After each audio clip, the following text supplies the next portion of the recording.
A blessed day to each and everyone. I am Bernabette B. Manyo, Public Schools District Supervisor of Florida Blanca East District, at your service for today. Welcome to the second day of the online capability training for school heads on curriculum delivery and innovation under the new normal. Yesterday, as you have posted in the chat pane, that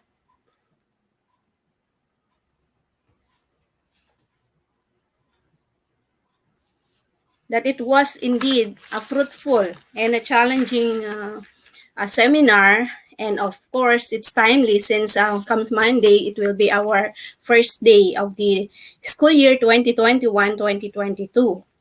Today, also we have high caliber resource speakers about to share with you important and meaningful topics and insights. But first, let us hold hands as we sing an endearing Makabayan song to be followed by a solemn prayer to our Almighty God via AVP, which was shared by my fellow PSDS Sir Don Fermin Mercado, PSDS Mexico West District. Sir?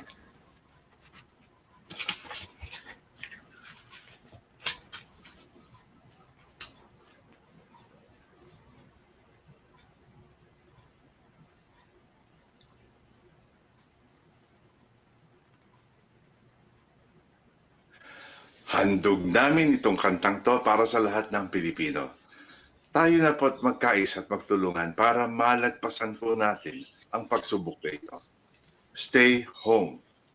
Tara, sabay-sabay nating awitin.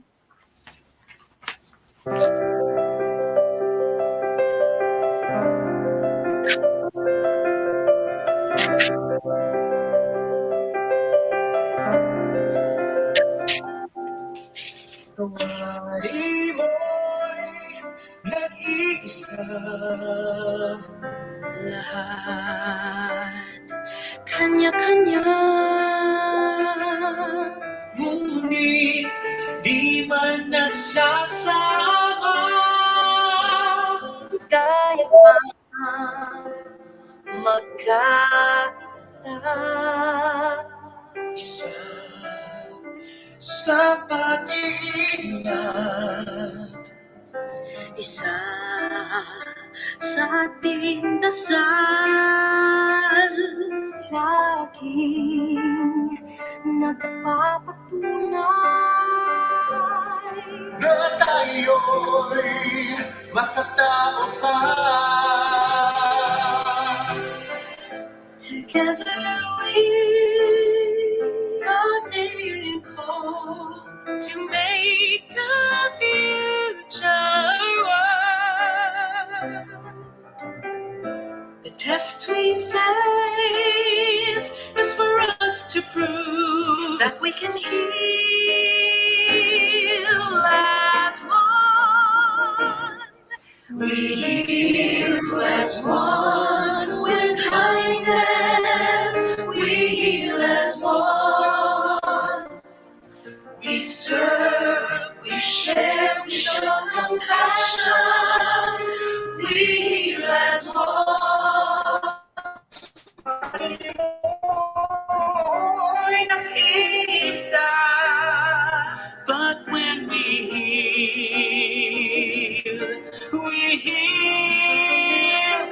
heal as one.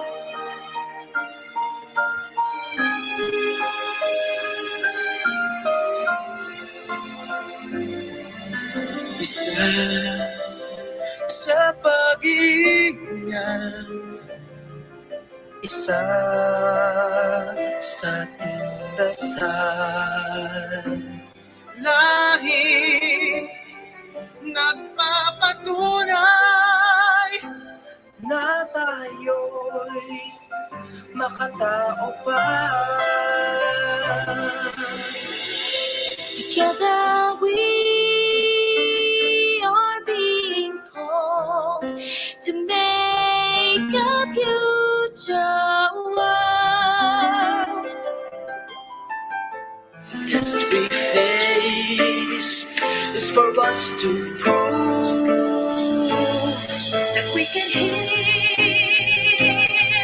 as one. It's when we heal as one. We heal as one with kindness. We heal as one. We serve, we share, we show compassion. We heal as one. Sumari mo'y nag-iisa. But when we heal, we heal, we heal as one with kindness. We heal as one. We serve, we share, we show compassion. We heal as one. Saway mo'y nag-iisa. But when we heal, we heal. Yes, we will heal. We heal. Yes, we can heal. We heal. We heal as one. We heal as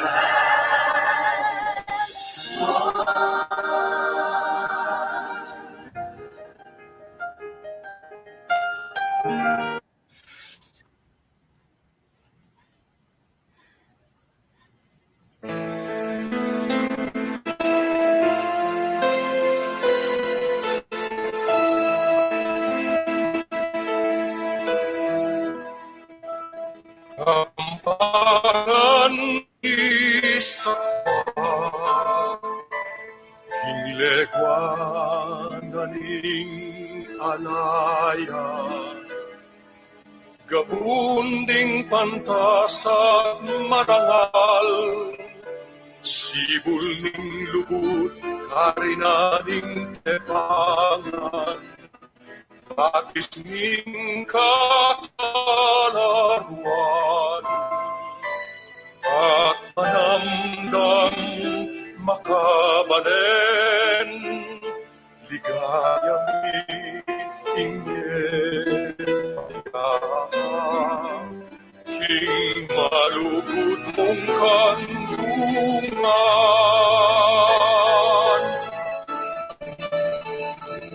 Kapampangan sa lening legwan Kapampangan sa daraning katimawan Kilubing puso atin kang dambana Luit ka Alsintan bing kapampangan Luit ka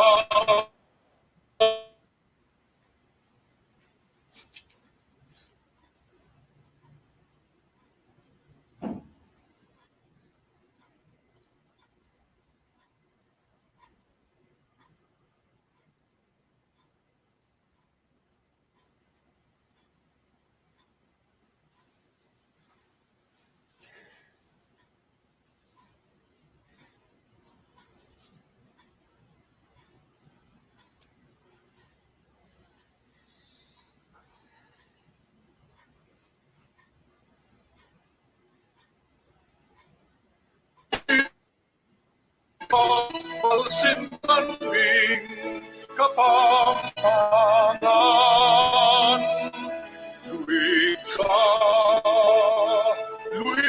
ka Alsintan bing kapampangan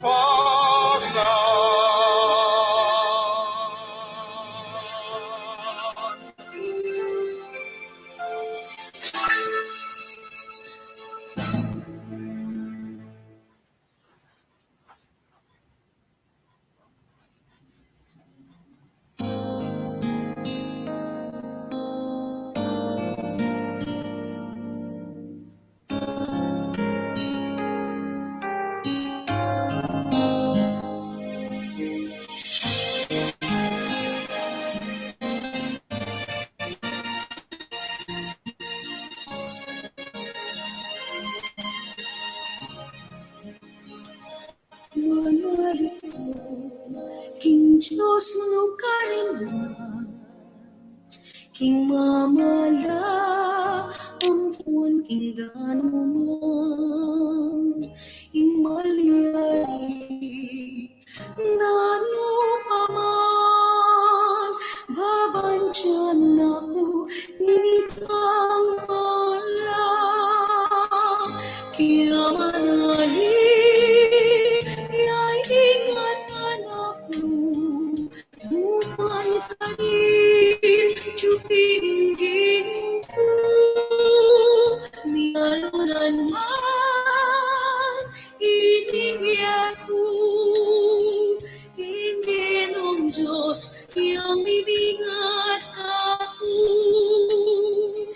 ingatan ipabang rosa, anti muring dengayo banwa, ako may kukarela, inyaman luso, ako ingat na, kaya madali, kaya ingatan ako, luman pa rin, chupinggin ko, mihalunan man, inibiyay ko, hindi mong Diyos, yang iningat ako.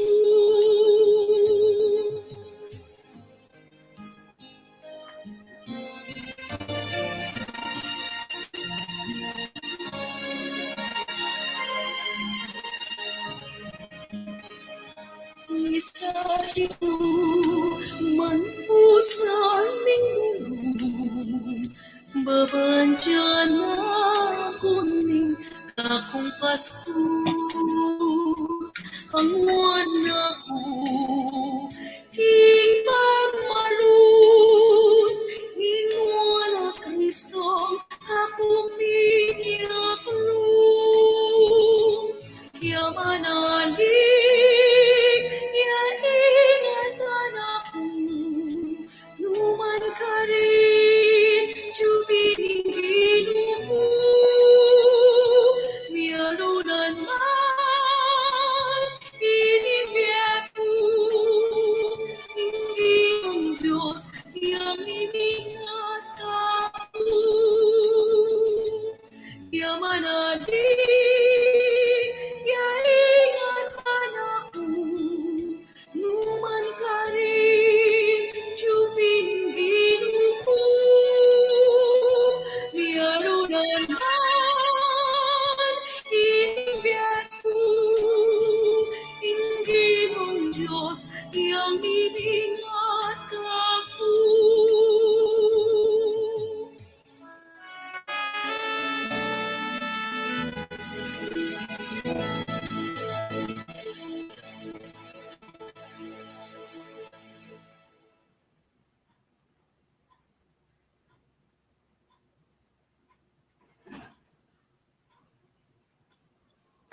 Thank you so much. Indeed, it is just proper to call on God's guidance before we start today's activity.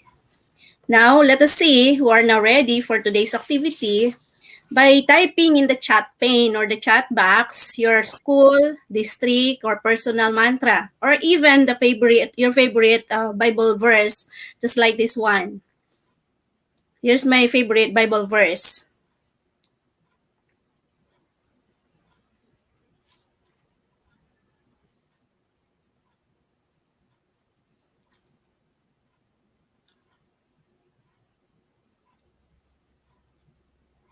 So, dyan.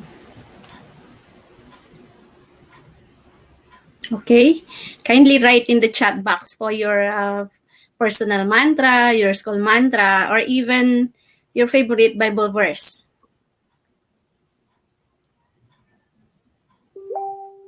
Yan. Yan po ang aking favorite Bible verse. Sige po, let's see kung meron tayong makikitang nag-chat na.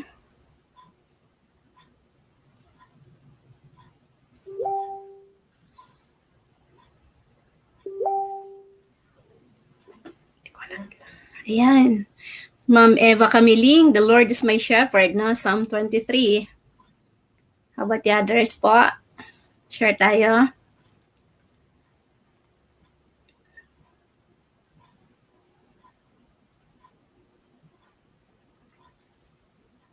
Another?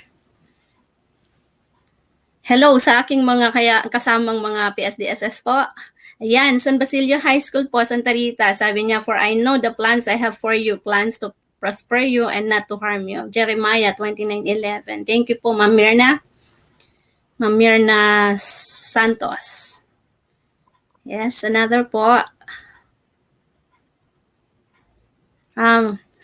Facebook user lang. Okay.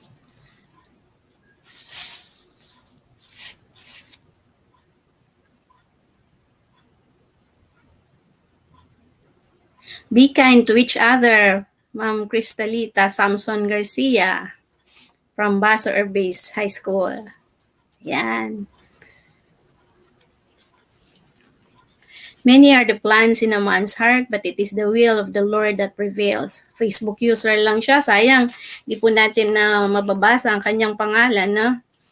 Okay. Any more po? Ayan, last na to. Kay Ma'am Jaylin Manabat from San Isidro National High School, San Luis. I can do all things through Christ who give me strength. Thank you very much po sa ating mga favorite Bible verses na po. Okay, sige, mamaya po babasahin natin yung mga yan. Now, before we go on with the session proper, let us first have the review or recapitulation of yesterday's sessions na po. Let's start with the, instead of I will be reading the recap, no po, may I call in my fellow school heads, no po, please post the recap in the chat box, no po. Let's start from the topic of Ma'am Sela Canlale, the CID chief yesterday, no po, yung data speaks bridging learning gap. Ayan. Please pause the recap. Ma'am Estela Marie Liwanag, Principal of Anon Elementary School, Florida Blanca East District.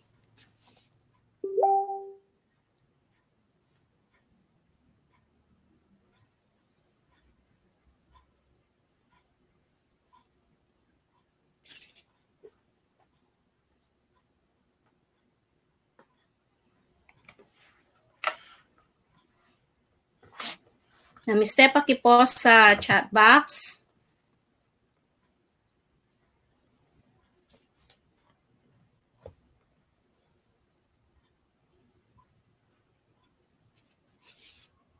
And also the recap of Ma'am Cherivin Luan's topic yesterday about unpacking of milks to be posted by Ma'am Regina Valdez of Sitio Culubas Elementary School, Florida Blanca East District also.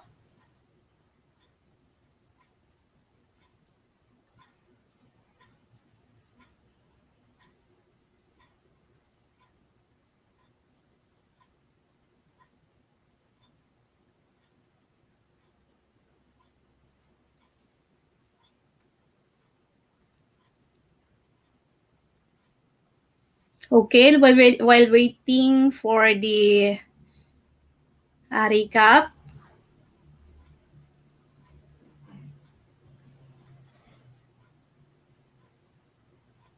good morning po, Facebook user.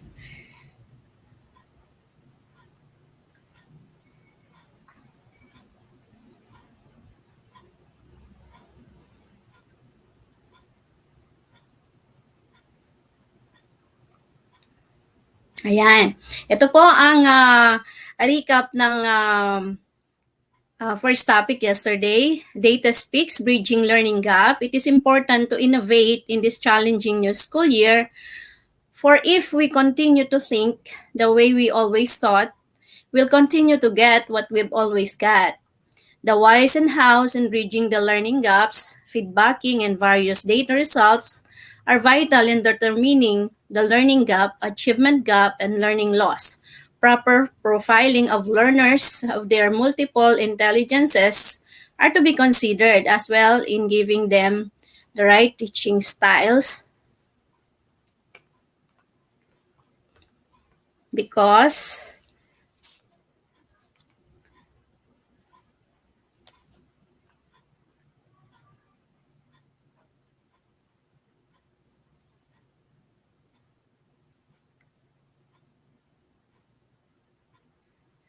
no shoe can fits all.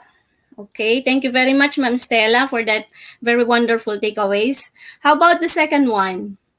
Very wonderful takeaway. Napakaganda po talaga ng senior niya.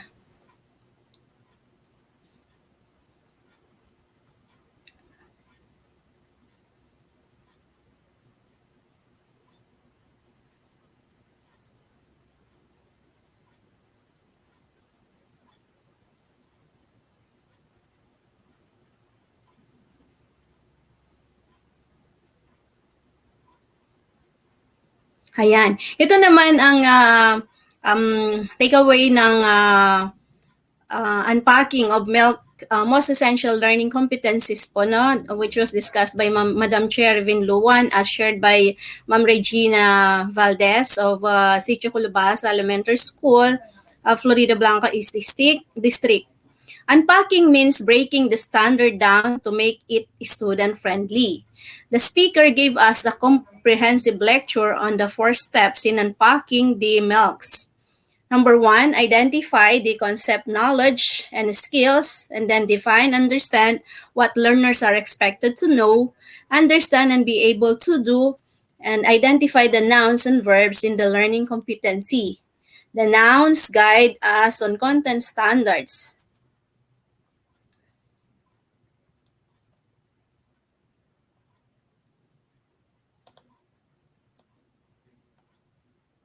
Okay.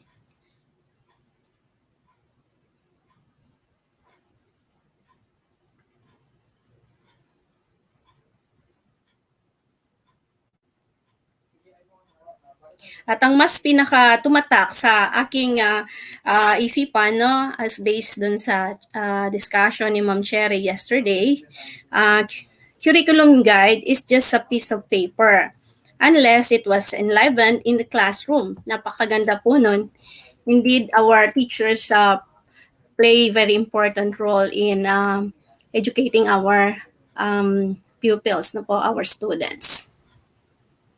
And the last topic, which was shared by Sir John on curriculum innovation.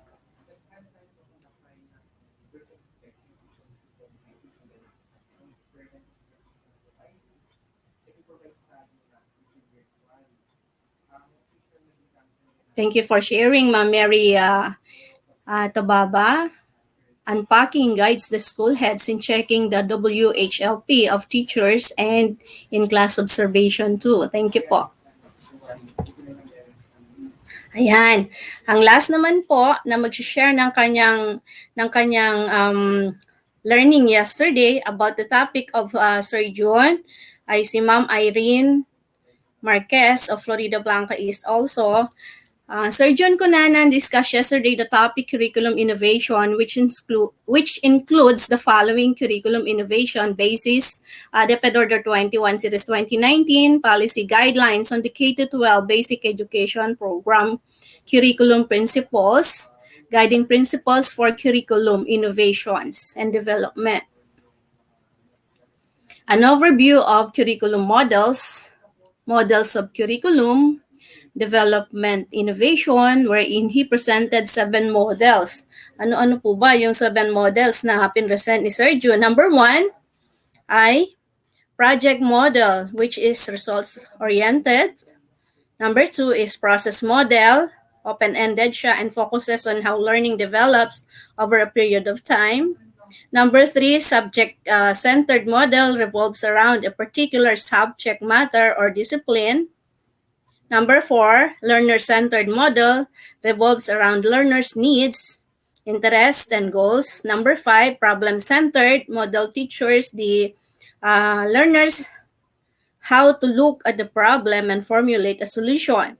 Number 6, the research development and diffusion, which for many years has dominated how research is used to inform the design of curriculum innovation. And lastly, the Tyler model continues to be the most acceptable basis of curriculum development from then until now. Ayan. Thank you very much po sa ating tatlong principals na nag-share ng kanilang takeaways for yesterday's activity.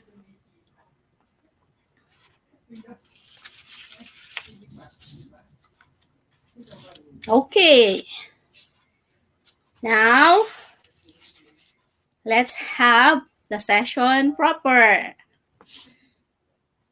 To deliver her piece on pandemic educational landscape and coping mechanisms for instructional leaders, friends, help me in welcoming the third place regional 2019 principal and 2019 outstanding principal secondary level, Assesswe Passer. Her school also included in the top 5 SBM level 3, who also shared in the SBM practices last virtual SBM convention. A perennial winner of school paper in English, particularly the very pretty Principal 3 of Bahay Pare High School. Friends, let's give our warm welcome to Madam Faye Gonzalez. Virtual clap po. Hello, Ma'am Faye. Take the floor now. Good morning. Hello po, ma'am. Good morning po. Maraming salamat po. Thank you very much po, Ma'am Det, for that very flattering introduction. Blessed and safe morning po to everyone. I am really honored to have gained the trust of the CID Chief to be the one to share to you the topic presented by Dr. Cecilia Manican, Senior Faculty at the Development Academy of the Philippines and Ateneo Professional Schools during the regional webinar workshop in curriculum innovation. So I will be sharing to you po the pandemic educational landscape and coping mechanisms for instructional leaders. But first, before we proceed with the topic proper po, let us have the mindful check-in. I would like to request everyone to clear their minds. See to it po na tahimik sa inyong mga lugar so that we can really feel the mindful check-in. Mag-relax po tayo. So let us have this mindful check-in. It is now time to check in. From wherever you are and wherever you've come, leave this now behind you. Let us focus on the present because there is nothing more important than the gift of the moment. Please ensure that you are in a safe place and that your mobile phone is in a mute mode. Sit or stand with your spine upright. You may sit in a lotus position or sit with your feet flat on the floor. Do not cross one leg over the other. Place your hands on your sides or on your lap. Gently close your eyes. We will begin by scanning the body. for any areas of tightness and relaxing those tensions. Let us start from the top of the head. Relax. Relax your forehead, your eyes, your ears, your facial muscles, your lips.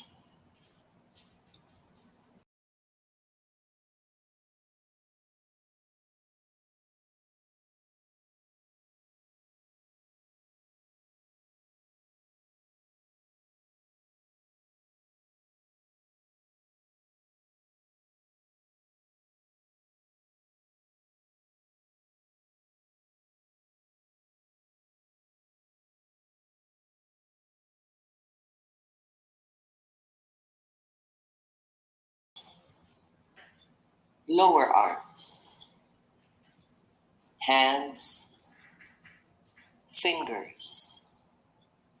Slowly let all the tensions go. We will now work our way down to the spinal cord. Relax one vertebra at a time.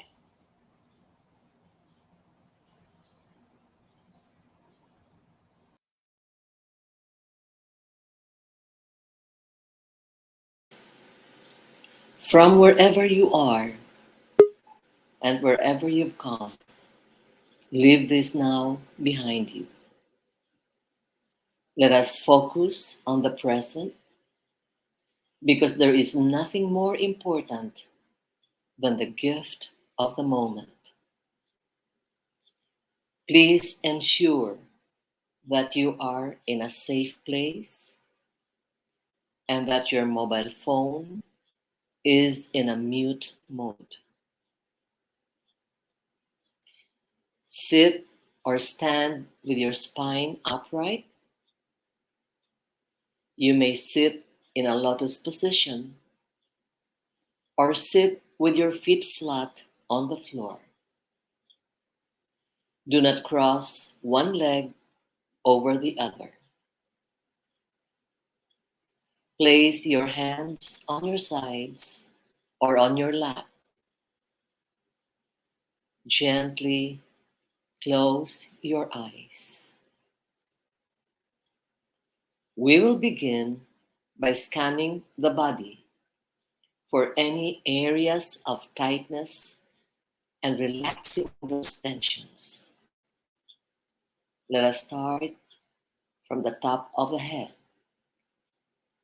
Relax. Relax your forehead, your eyes,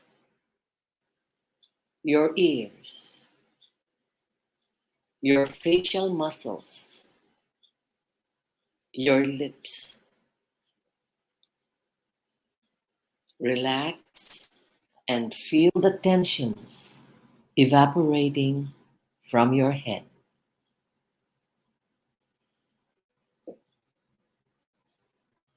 Now let us move to your neck.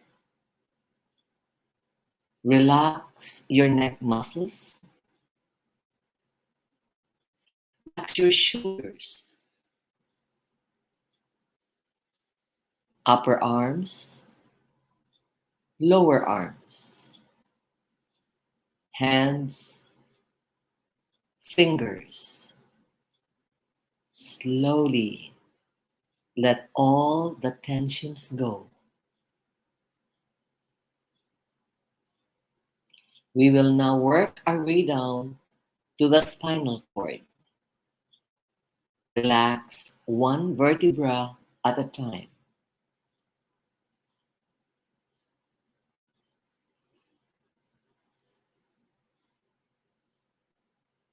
Relax your thigh muscles, calf muscles, feet, toes, and feel all tensions melting into Mother Earth.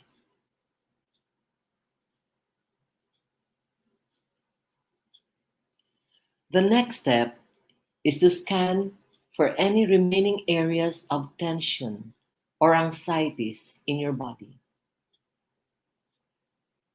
Go to where there are remaining tightness in your body. Honor them and the conditions that led to their arising. Gently, ever so gently, let these tensions and anxieties out of the body and your system.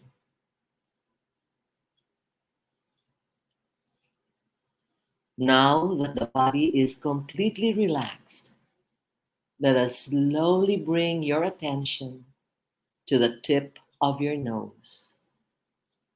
Breathe. Watch every in-breath and out-breath without any control or judgment. Just breathe naturally.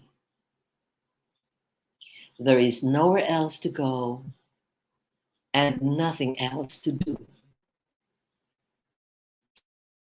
Continue to watch your breath until you hear the sound of the bell.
Okay po.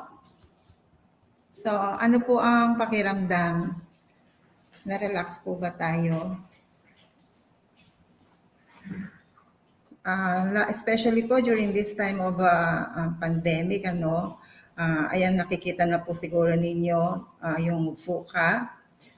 We are at present living in a VUCA world.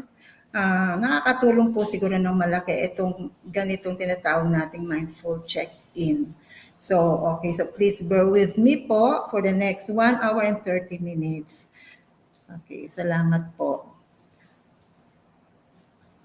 So, we are not anymore in the VUCA. Ano po, kanina po I made mention na we are presently living in the VUCA world. Pero actually, we are not anymore in the VUCA world because like the coronavirus disease, nag-evolve na po yung VUCA. VUCA has already evolved and it has already developed into DVUCAD. Kung yung coronavirus disease, nag-mutate na po, nagkaroon na siya ng variant. It has developed a new variant, several variants pa nga po. Kapangalan pa nating governor, the Delta variant. VUCA has also evolved. And VUCA is now sandwiched with 2 Ds. No? Our journey will now take place in the DVUCAD environment. So overshadowing everything is disruption, whether in the form of technology, social change, industry reconfiguration, or the like. Actually, this pandemic is already a disruption po to the education system. It already disrupts our curriculum, our process of learning, and our plans to further improve our processes. Nung nga po nag-present kami ng 5-minute audiovisual presentation during the SBM convention, yung aming presentation started with this. Just as Sulong Edukalidad and its kite approach was launched, COVID-19 invades the land. Tama nga po, di po ba, nung nakaraang taon before the pandemic came, during the pre-pandemic, I can still remember po yung last nating MANCOM, Sulong Edukalidad and the kite approach was discussed to us. And then after that, here comes the pandemic. So, medyo naantala yung ating sulong edukalidad. Okay, overshadowing the disruption, then came in so we have the disruption. Sabi ko nga po kanina na VUCA is being sandwiched by the two Ds. The first D is disruption, and then sunod po natin yung V, that's volatility. Volatility means unstable situations and unpredictable changes. Uncertainty is leading us to indecision because we do not know what is there and what is coming ahead. And we can no longer base our decisions on past experiences because what was once irrefutable might no longer be valid. Yung mga dati po nating alam na talagang valid, baka sa panahon na to hindi na, no? Ginawa ko pong halimbawa, take for example po, dropping a learner.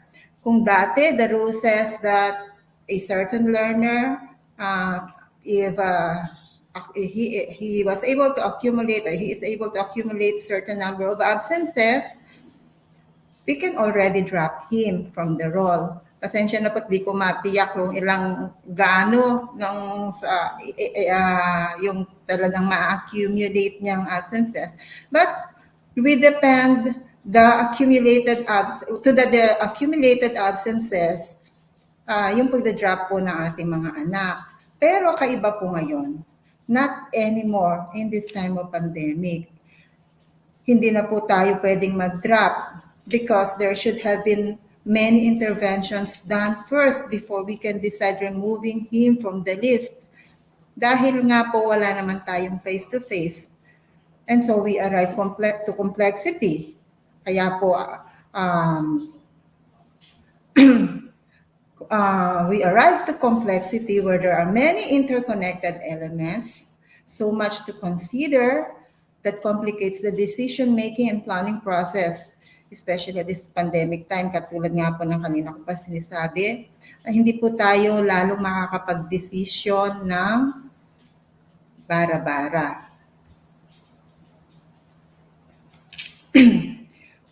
Ambiguity is determined by the lack of clear understanding of the rules of the game.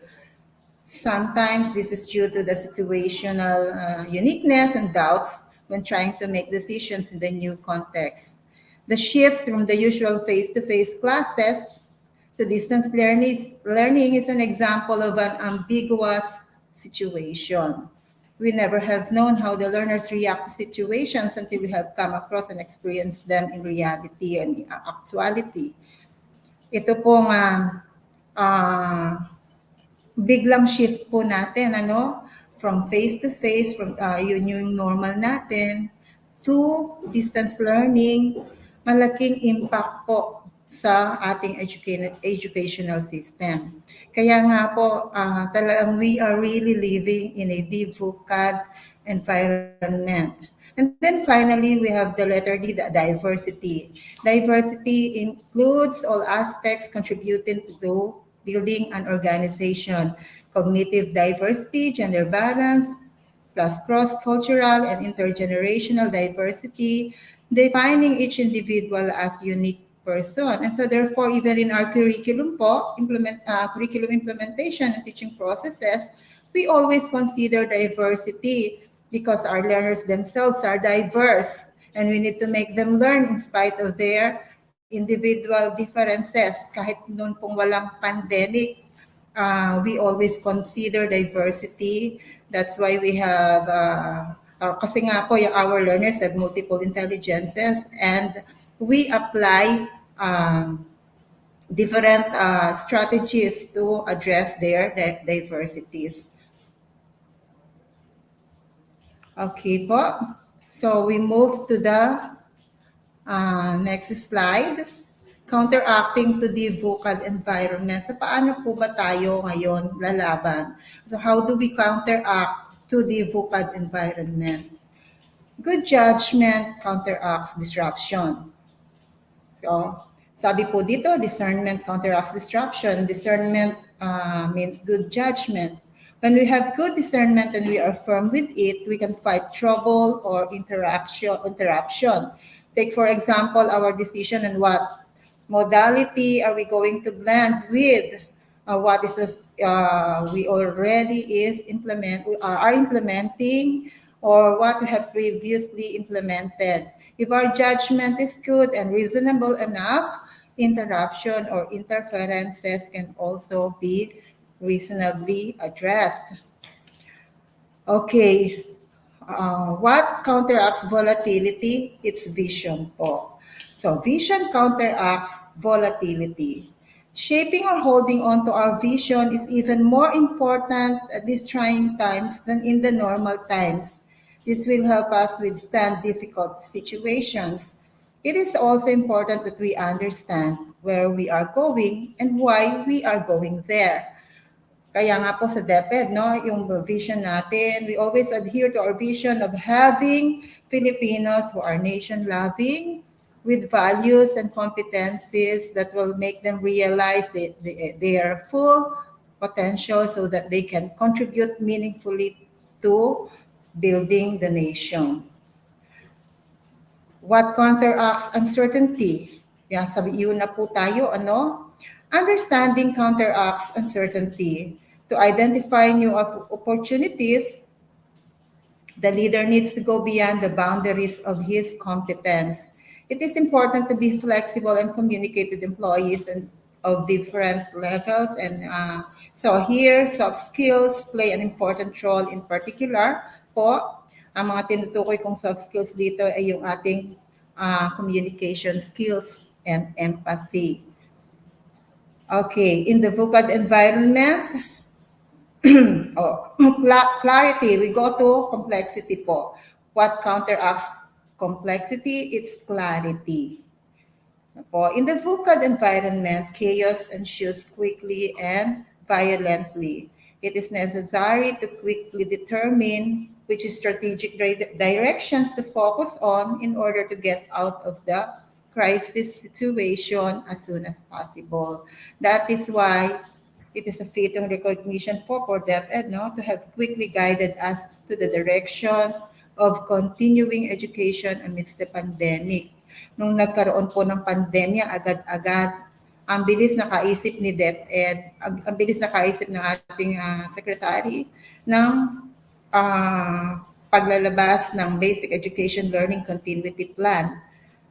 So, naudlot po yung ating mga plano, dating plano. So we have the 3-year plan po, ano, yung school improvement plan, and then we have the annual plan, school implementation plan. But that time, no, yung nung nakaraang taon and until now, instead of having our annual implementation plan, we had our basic education learning continuity plan. Pero ginawa pa rin naman po natin ang ating annual implementation plan, kaya lang called from the Basic Education Learning Continuity Plan. Hindi na po siya yung annual implementation plan na nakabase dun sa 3-year plan natin, school improvement plan. The annual implementation plan was adopted and was ni-realign or we aligned our AIP to the Basic Education Learning Continuity Plan. Okay, agility counteracts ambiguity. Ano po ba yung agility? That's speed. So speed refers to ability to communicate effectively, make and execute decisions quickly. Sa panahon po na to, kailangan mabilis tayong magdesisyon. Although mahirap po sa ating mga sa sitwasyon natin, lalo na tayong mga school heads. Ako po, naranasan ko yung kailangan kong mag-decide ng mabilis sa mga pangyayari sa aking paaralan. Samantalang ako po mismo ay apektado nitong mga pangyayari. Like for example, nung naalala ko po, yung mga past experiences ko bilang school head itong pandemic na to, kailangan ko mag-decision mabilisan. Samantalang ako po ay may sakit, kinakwarantin ko yung sarili ko, nasa kwarto ako kasi nilagnat ako. Hindi po ako nagpa-positiva kasi kaya lang nilagnat po ako. So I have to isolate myself kasi one of the signs ng COVID po ay fever. Di po ba? Hindi po ako nag-positive, inuulit ko. Kaya lang for the safety of my family, nung nilagnat ako, nag-isolate po ako agad. Mataas ang lagnat ko, sumakit ang katawan ko. Kasi po yun yung after po ng pagkamatay ng nanay ko. And then magkakaroon po ng mga situations sa school where I should decide. Hindi po ba hindi ganun ka-alert ang ating mga isip kapag may dinaramdam tayo sa katawan? Pero kailangan po nating labanan yan. No? We should be, kasi kung hindi, we can never counteract to ambiguity. Kung hindi po tayo mabilis na magdesisyon, kakalimutan mo na lang na may dinaramdam ka palang sakit dahil lang iisipin mo po ay yung eskwelahan mo na nangangailangan ng sasabihin mo ng iyong magiging desisyon sa mga bagay-bagay na nangangailangan ng agaran na aksyon. Okay, being flexible leaders is not enough for us to live in the VUCAD world. It is important that we create a VUCAD culture that is focused on innovation, adaptive behavior, and thoughtful risk-taking. So finally, we arrive to diversity, yung pinakadulo ng VUCAD, and that's diversity. So how do we counteract with diversity? By being divergent thinker. So divergent thinking counteracts diversity. An important aspect of innovative problem solving is ideation. So ideation renders diverse ideas to emerge, a combination of which can be used to solve a given problem. It allows our team to explore multiple solutions and, more importantly, to realize that usually there is no one correct answer to a given problem by leveraging their diversity. So the activities allow them to change their point of view, avoid unnecessary assumptions to find multiple, imaginative, intuitive, as well as common sense solution. Talaga po there is no one correct answer. We always consider others' opinion kasi hindi po tayo pwedeng mag-rely sa sarili lang natin. Kailangan po talaga natin ang iba pa nating kasama. Okay. So the major concerns, sabi po dito, there are two major concerns that this pandemic caused us to face. In Dr. Manikan's main topic, nun pong seminar namin, her main topic was really curriculum innovation. Why change? Why change nga po ba? That's why the DVUCAD environment was discussed. So indeed, this DVUCAD world demands that we innovate, stressing also that in this kind of education and chaotic world, we have two major issues at ito nga po itong mga mental health issues and teaching learning effectiveness, which is why DepEd adopted several innovative ways to address this. We take into account, especially during this difficult time po, yung adoption of the Basic Education Learning Continuity Plan, with the distance learning delivery modalities and closed and the most essential learning competencies especially selected to be taught, considering po that ang i-implement natin and that we have for implementation was distance learning and not the usual face-to-face. Mental health issues of all the stakeholders were also at stake. Dati na po tayo may mga mental health issues, pero different po ngayong pandemic. Learners and teachers were confronted with problems which has to do with their ability to cope with the new normal situations. Mental health focuses on our thoughts, feelings, and emotions. Yung pong ating stress, anxiety, and emotions such as anger are all encompassed with the mental health. It is our ability to cope with stress and problems that are normal part of life. So, wag niyo po akong, please don't get me wrong when I say that even as school heads, katulad ng binanggit ko kanina, experience bad temper, especially during times when we thought we have done our best, but then the best wasn't good enough. Kung idediretso ko pa po yung kanta, sasabihin ko pa na, because here we are back where we were before. Para kung wala tayong ginawa, parang walang na-resolve pa. Okay. Negative emotions inhibits learning. It has been a known fact po that too much negative emotions impede learning. Negative emotions can be described as any feeling which causes you to be miserable and sad. These emotions make you dislike yourself and others. Nangyayari po yan, your emotions even cause you to dislike yourself. Pati yung sarili mo, ayaw mo na.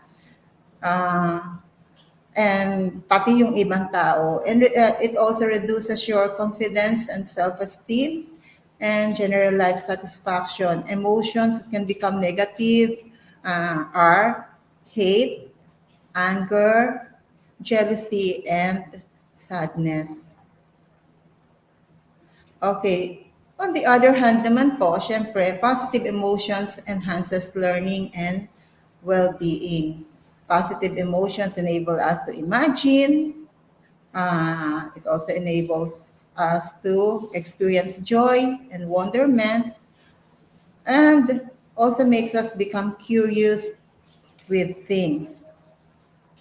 Kapag tayo po kasi ay nag-i-imagine, kapag tayo ay masaya, lumilikot ang ating mga isipan, nakapag-imagine tayo, we experience wonderment, nagiging curious tayo.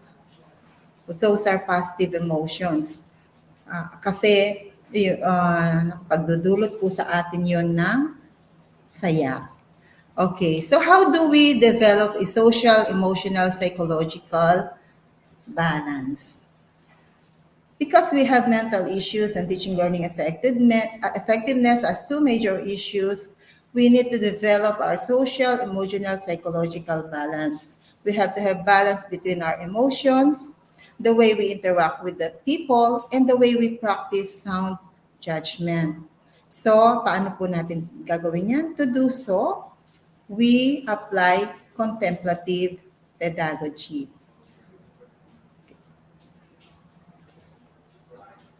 So, ano po ba yung contemplative pedagogy? Contemplative pedagogy is an approach teaching and learning with the goal of encouraging deep learning through focused attention, reflection, and heightened awareness. Every teacher po desires that his students acquire deep learning because we believe that deep learning also equals to acquiring knowledge and comprehension. Ako po, naging guro ako, kapag nakikita ko yung mga estudyante ko na matamang nakikinig sa akin, pero siyempre po, kailangan maging alam natin kung talaga nga nakikinig or hindi, kapag nakikita natin na ang estudyante talaga ay very attentive at talagang natamang nakikinig sa atin, we presume na that student understands what we are teaching. Teachers always have wanted learners to have focused attention. Lagi po natin gusto na ang attention ay nasa atin lang. So we also want them to have reflection, and that's deep thinking and contemplation and sharp mindfulness. Naniniwala po kasi tayo na kapag ang bata ay matamang nakinig, nakapagbibigay ng refleksyon o pagmumuni-muni sa mga bagay na natutunan niya, mayroon ngang pagkatuto. Bagamat ngayon po iba na or dati pa, mapapatunayan lang po natin, we can only prove that our student or our learner really gained the comprehension and knowledge kapag yung knowledge po niya na yon ay naisa buhay niya or na-apply niya in real life situations. Okay. We continue po, the contemplative way.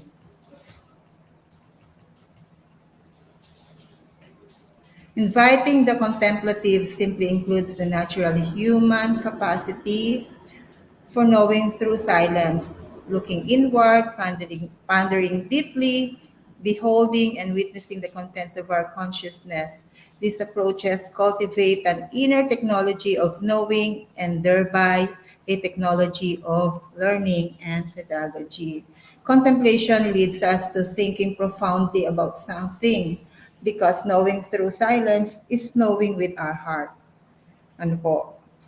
Ulit ko po, knowing through silence is knowing with our heart, and knowing with our heart is acquiring wisdom, not only knowledge. Ano po?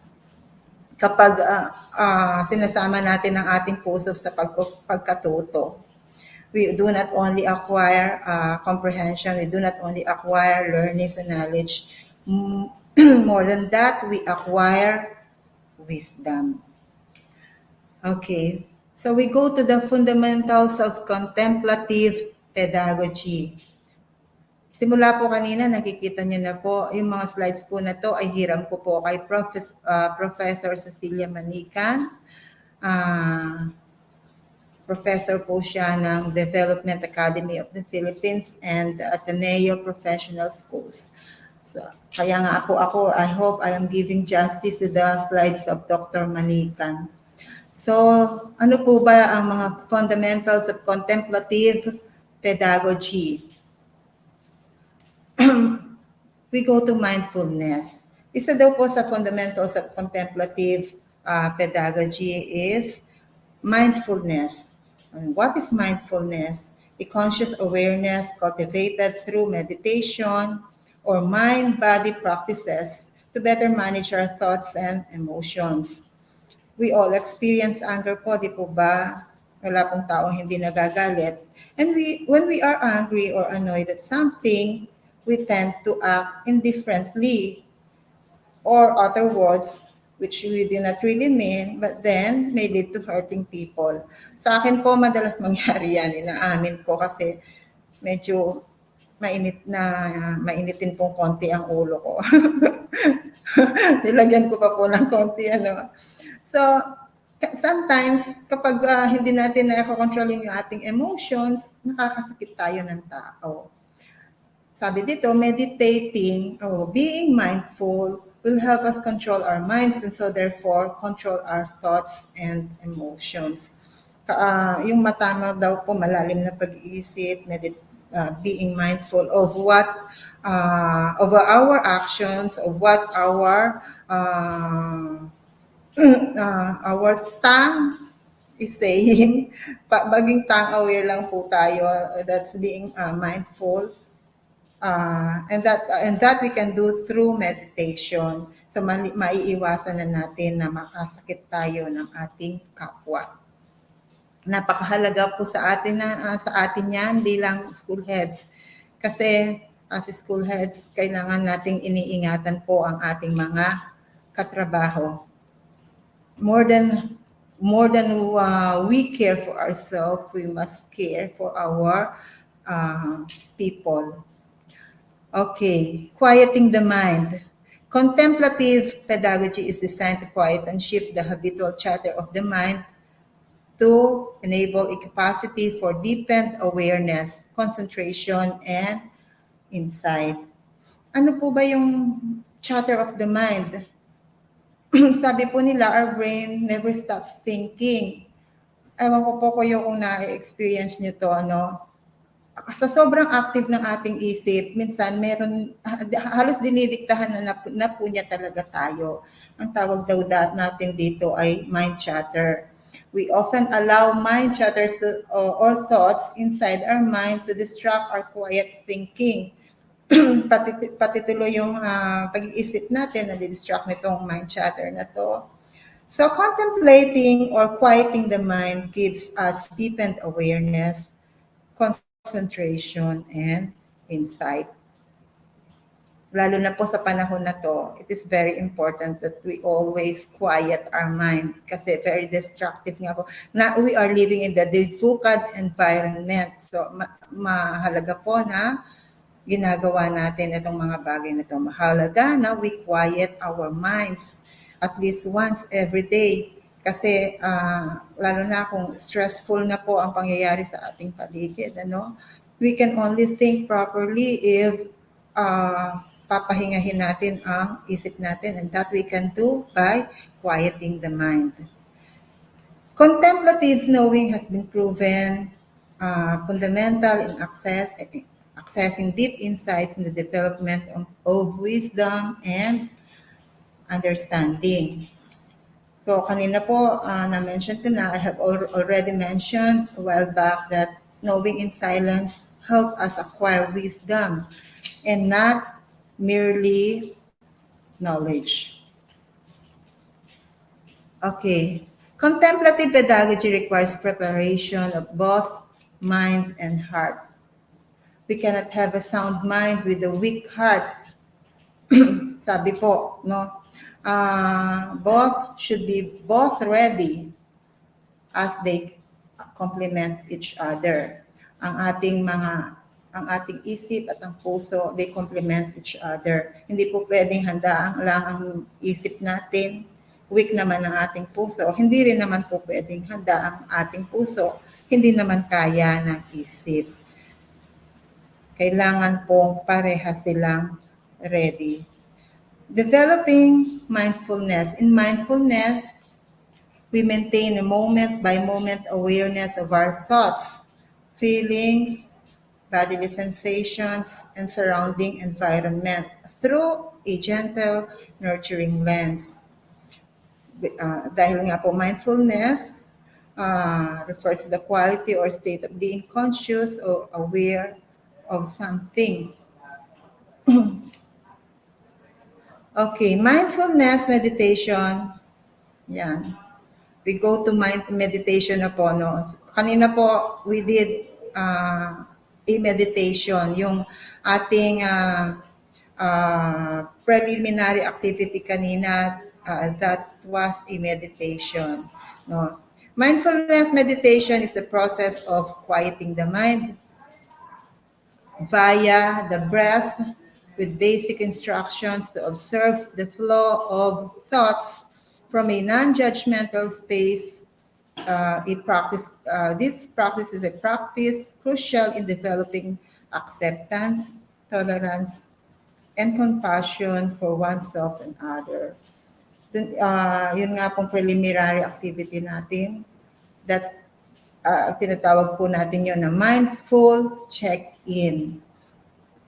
And by doing so, we were able to quiet the mind. We were able to become mindful. We were able to apply mindfulness, and we were able to meditate and have deep thinking. Meditation is associated with improvement of the following. No? Ito po yung benefits. These are the benefits that we derive from meditation. So, relieving stress, anxiety, depression, including eating disorders and addiction. It also improves attention, focus, concentration. As for physical benefit naman po, meditation reduces blood pressure. Kung mataas po yung ating presyon, mag-meditate daw tayo. We meditate and then makakababa yun ng blood pressure. Makakatanggal ng pain, stress hormone. So kung may mga masakit sa atin, meditating will help. And it will improve also our cellular health. Sino po ba sa atin ang nakakasubok ng meditating o meditation? Ano? Lahat po na to na pinapaliwanag ko, all this falls to contemplative pedagogy. Okay. Other benefits po, proven benefits, meditation or mindfulness reduces stress and anxiety, improves mood and working memory, prevents relapse of depression, increases emotional intelligence, and develops awareness and resilience. Okay, hindi lang po puro IQ tayo, kailangan din natin ng EQ, no? At kapag mataas ang ating EQ, mataas ang ating emotional intelligence. Okay. Kanina po ginawa natin yung mindful check-in. Starting the day with this 5-minute morning exercise sets a fresh, calming, focused, and unhurried mood that makes one ready and open to what the day brings. Mindfulness meditation, focus, our body, mind, connection, and concentration. This shift in mental pace allows a more introspective perspective by which the mind receives and processes information. Makakatulong nga po talaga ng malaki kapag tayo ay nagsasagawa ng meditation, especially if it is a mindfulness meditation. Kasi by doing so, lang po natin napapaandar ng maayos yung ating isip. Nagkakaroon tayo, we will be able to have sound judgment, makakapag-isip tayo ng maayos, makakapag-desisyon tayo ng maayos, at malalabanan natin ng maayos ang ating difficult environment. Okay. Contemplative pedagogy also teaches us to practice being respectful, loving, and peaceful. Contemplative pedagogy also encourages us to practice ethos or moral beliefs. Sabi po dito, a gentle reminder, we are all practicing our loving kindness. So let's speak kind words and listen with a loving heart. Kapag po kasi nakikinig tayo sa ating mga katrabaho, sa ating mga tao, kailangan hindi lang ang ating mga tenga ang nakikinig. It should not only be the ears that are hearing, it should also be the heart. Kailangan po nakikinig din ang ating puso. Okay. So, journal writing daw po, another way of contemplative pedagogy. Journal writing or journaling can occur at any time during class. When performed before the session begins, students empty their minds of distracting thoughts. They may also use the time to develop questions and insights before class begins. If journaling is performed naman as a brief pause during the session, students may reflect on the class. Kapag before po, students may empty their minds of distracting thoughts. So they can do journal writing, fresh po yung isip nila kasi tinanggal muna nila yung mga distracting thoughts out of their minds. So they can also have a clear thinking. Kapag journaling naman is performed during the session, the learners may reflect on the class. So, habang nagkaklase, pwedeng mag-journal ang bata, and then pwede niyang sinusulat yung kanyang mga reflection. And thus far, list questions and contributions they wish to give and or write any personal thoughts that are causing stress or anxiety. When performed at end of class, journaling prompts students to reflect on the class session and summarize key points. Yeah, yun po yung tinukoy ko kanina, no? Journaling before, during, or after class. After class support, discussion forum, and question cards. Yan po, kasama din yan ng contemplative pedagogy. Discussion forum after the class and using the question cards. Yan. Breakout rooms for small group sharing. Tas, sa mga seminars po natin, we often do this. No? We have breakout rooms to enable us to share our ideas. Dahil nga po, we believe that, syempre, many heads are far better than only one. And then, we also do, in contemplative pedagogy, we also do the self-care or the bio-check. 15 minuto po ito na going to our necessities. Dito, yung ating coffee break, yung bio break, the drink coffee, etc. Okay, pero hindi po ako magbe-break ha. Dire-diretso po ito kasi parang marami pa pong speakers this day. If I am not mistaken, dalawa pa po ang susunod sa akin. Okay. We also do the feelings thermometer. Ano po ba yung feelings thermometer? Dinadama natin ang ating mga sarili. No? We feel what our feelings are. No? Tine-thermometer natin ang ating nararamdaman.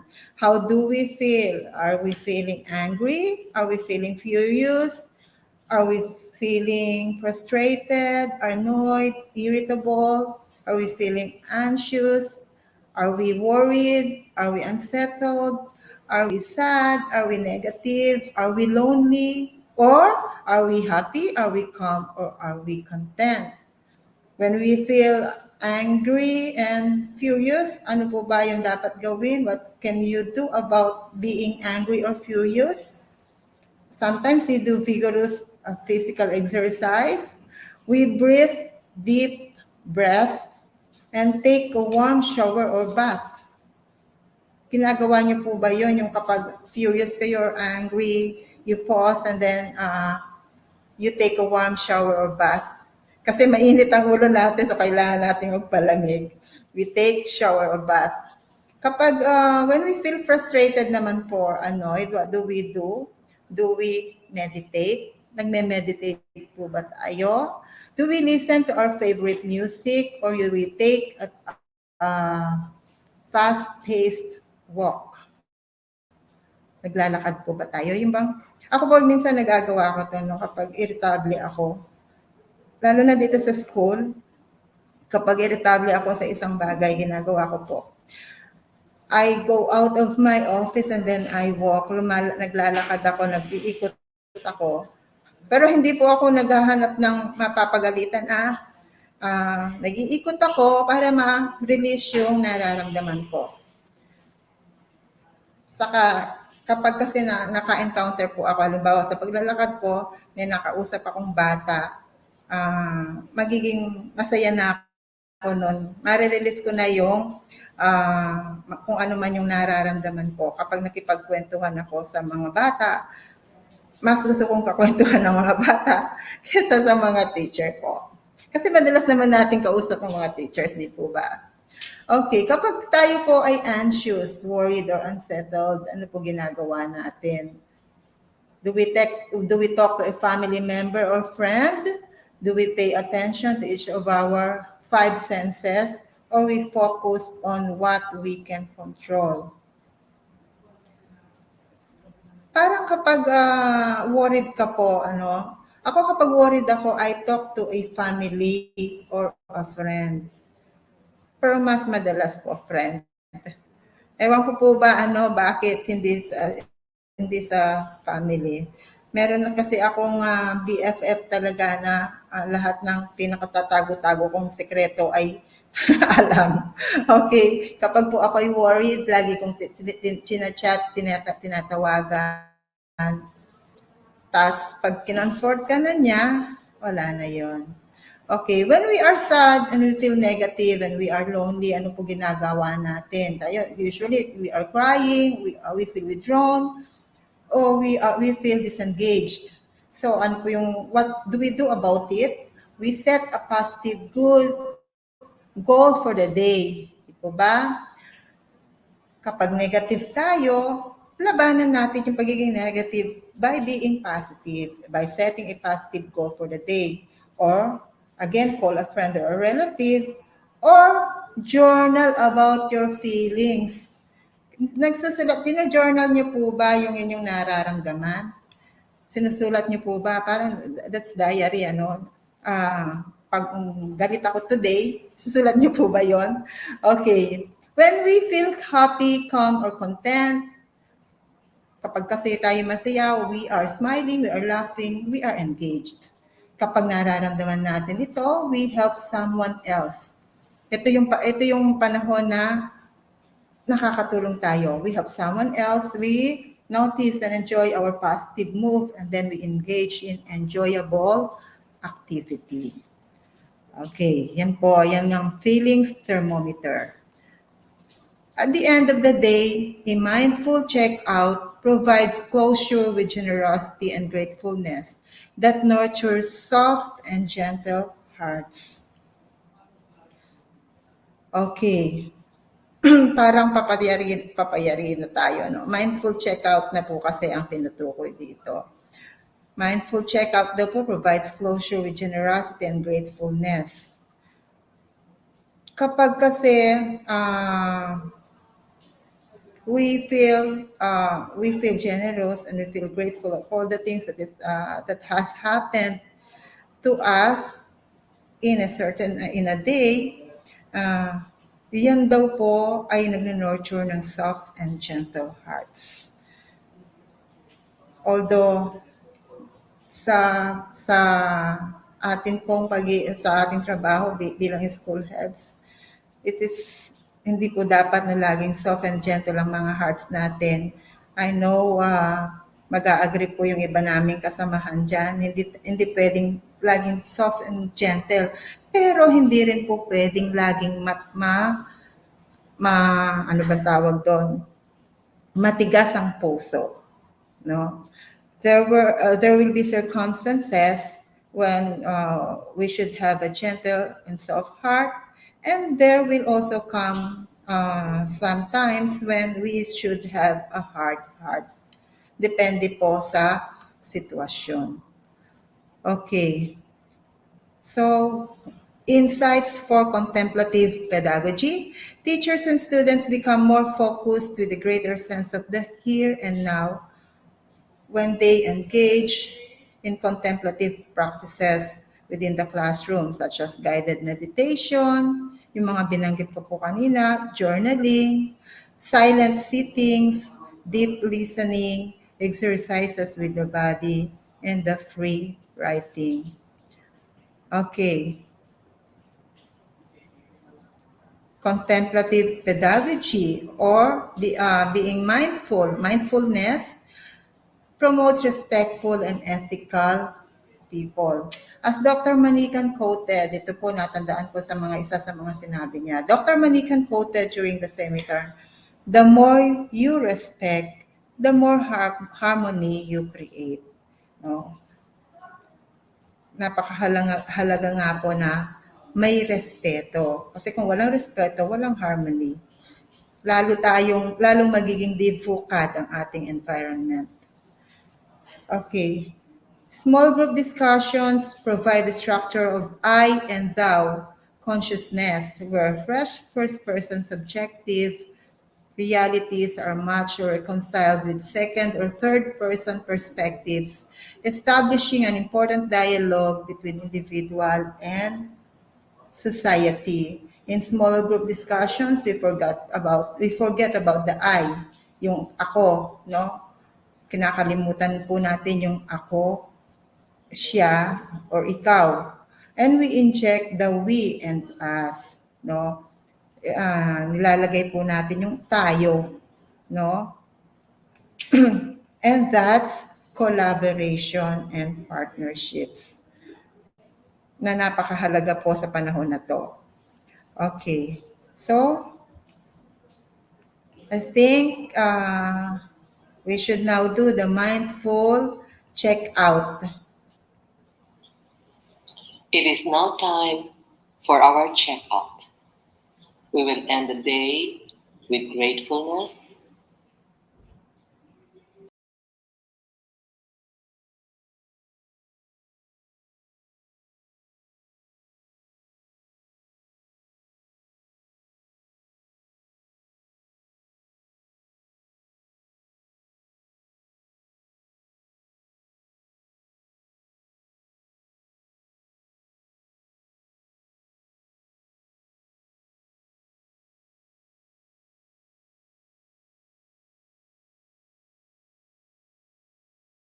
dedication of merits.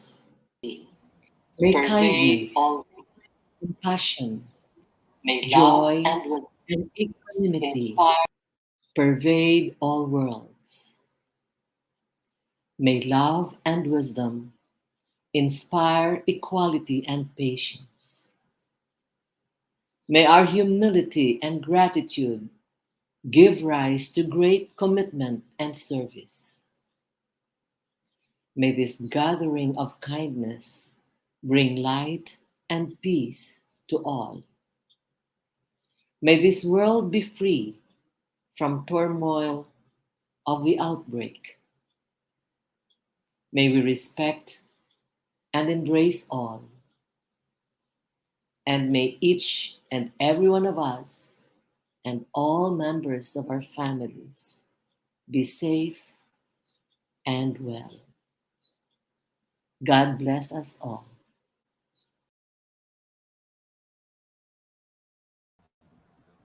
Okay. And that ends my topic po. Maraming salamat po sa lahat. Thank you very much.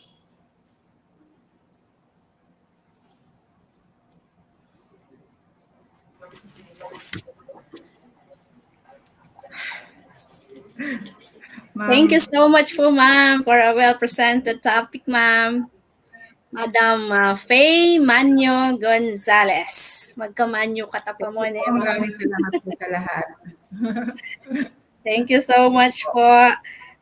From Buka nag-evolve sa Divukad because of the pandemic na po.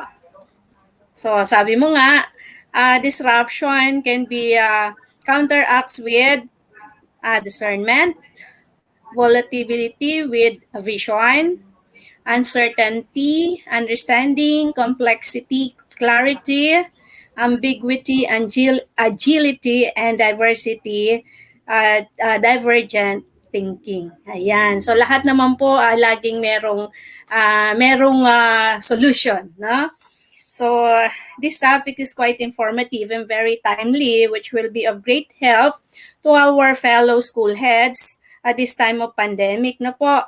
Natuwa lang ako dun sa nabanggit na mind chatter na it can be resolved with quieting the mind daw. However, sana yung mind chatter na yun, wag lang yung bumubulong-bulong na ibang klase. Baka may magawa tayong hindi maganda. Ano po.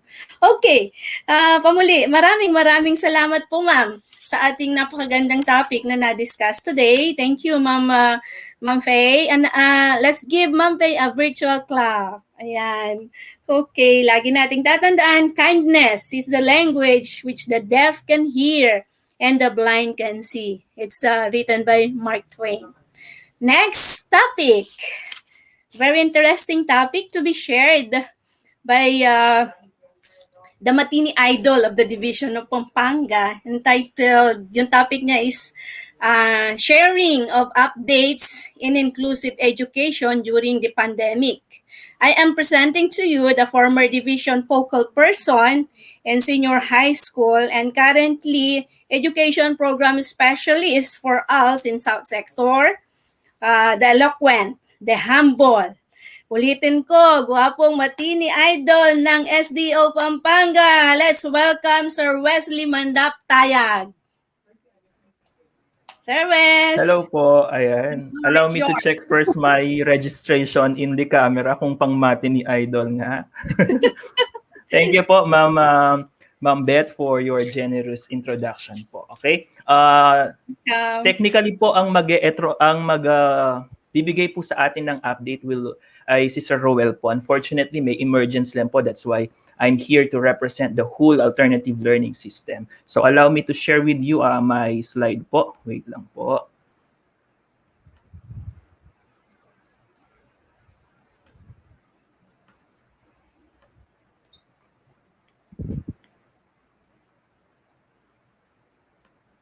Ayan, nakikita na po ba, Ma'am Beth, ang aking slide po? Wala pa, sir. Wala pa. Wait lang po. Ayan, ayan. Ay, meron na po ba? Wala. Nawala. Sige po, sige po.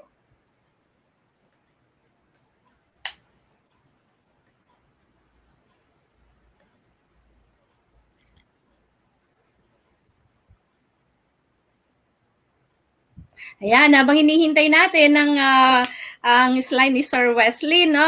As mentioned by him, supposedly this topic will be presented by Sir Ruel Bondoc, no? Yung Education Program Supervisor ng ALS.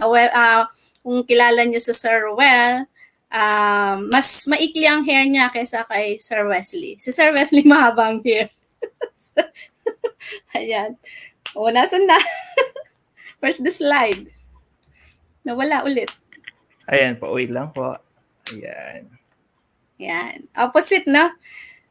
Mahabang hair mo si Sir Ruel. Maikli. Sir Ruel, peace. Peace, Sir Ruel.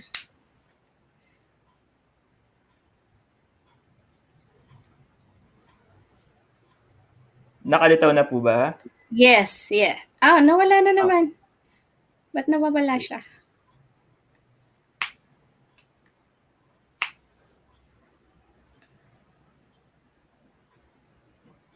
Eto po, okay na po. Na-set na po.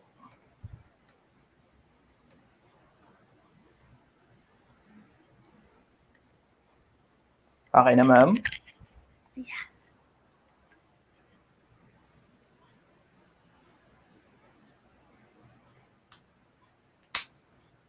Nakikita na po ba, Ma'am Beth? Nakikita na siya. Okay na po, ma'am? Yes, yes. Okay po. So let us have an inclusive education program updates. Of course, this is a very good program of the Department of Education. The inclusive program, it's part of the inclusivity of the Department of Education na wala pong maiiwan pagdating sa edukasyon. And this is also part of making the education accessible to everybody. So we have 4 programs here. We have the alternative learning system, which caters the out-of-school children, the out-of-school youth, and of course, the out-of-school adult. Later, we will deal with this one by one. Then next, we also have the IPED or the Indigenous Peoples Education. We are catering here our kapatid in the upland because we really appreciate and we really acknowledge their yung cultural education na kailangan pong ibigay sa kanila. We also have the MEP or the Madrasa Education Program. And this program caters our brothers and sisters in the Muslim community. And lastly, we have the Special Education Program, which caters our learners with exemptionalities. Okay po? So these are the 4 inclusive programs that we are giving under the Division of Pampanga. Of course, with the leadership of our Education Program Supervisor, Sir Ruel F. Bondoc. So we will start first with the alternative learning system. But before that, balik muna tayo sa ating first slide. Ayan. Can I request everybody po to please i-describe nyo po ano ang pagkakaintindi ninyo pagdating sa inclusive education program. Ayan po. I-chat nyo po sa ating chat, sa ating comment box kung ano ba ang one word pag naririnig po ninyo ang sinasabi nating inclusive education program. Check lang po natin ang ating mga nasa FB page. Babasahin ko lang po ng mabilis.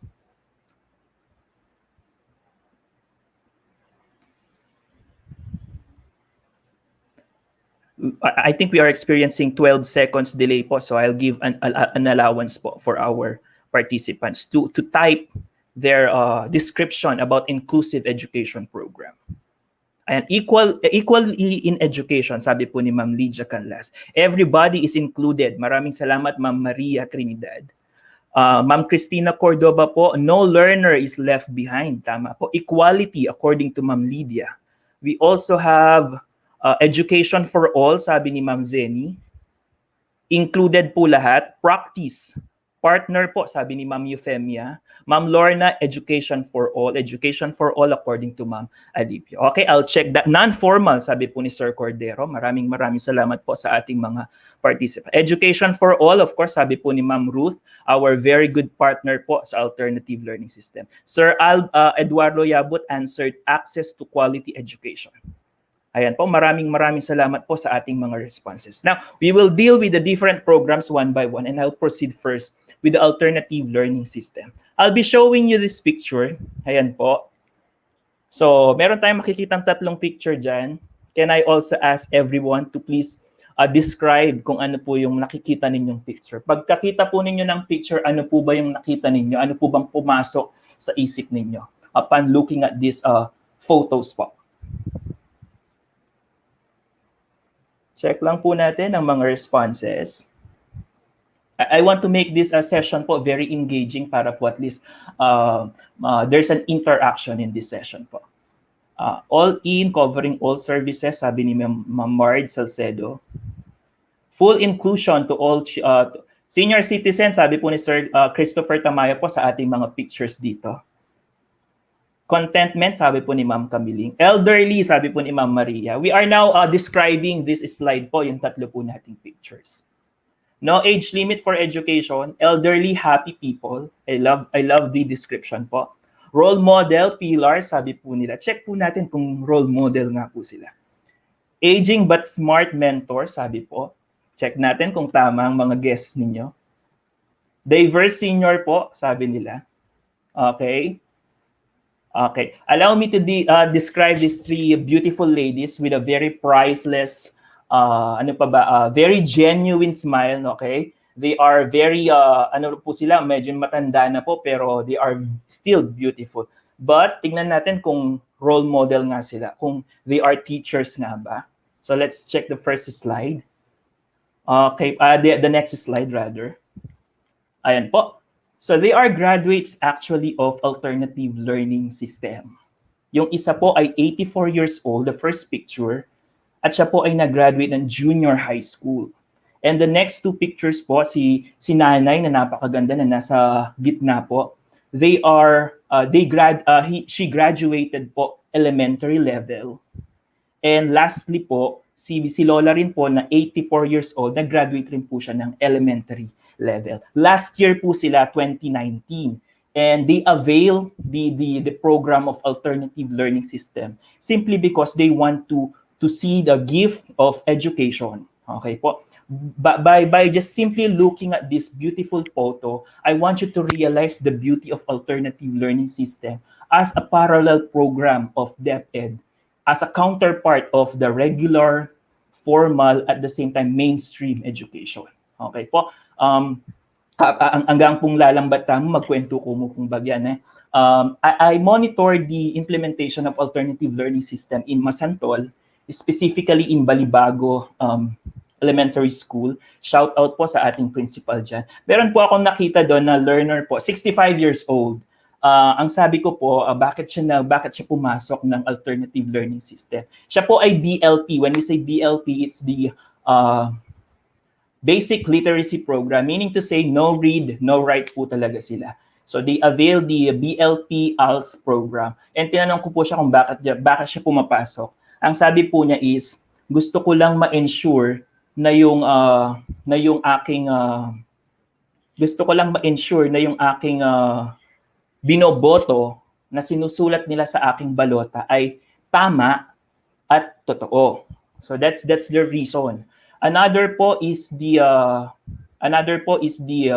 monitoring of ALS in Macabebe. Meron akong nakita doon na 45 years old, lalaki po siya. Sabi ko, sir, map na mo at yung king ALS, nano pong buri yung abalo.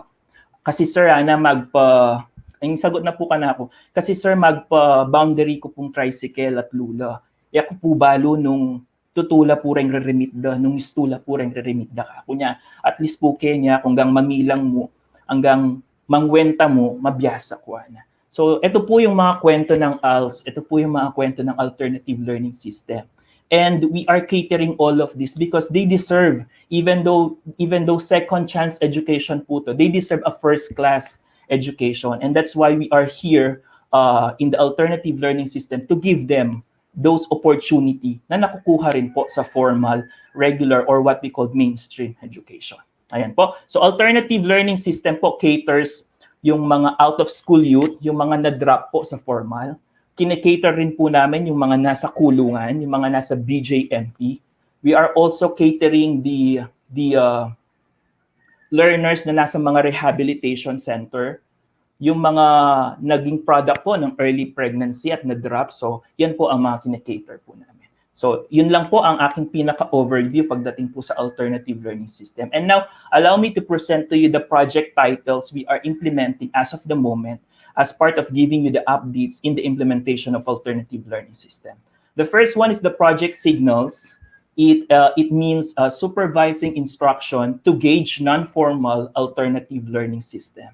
The main purpose of this, or the brief description of this, is to conduct instructional supervision to ensure that the quality of education is still first class, just like in the formal education.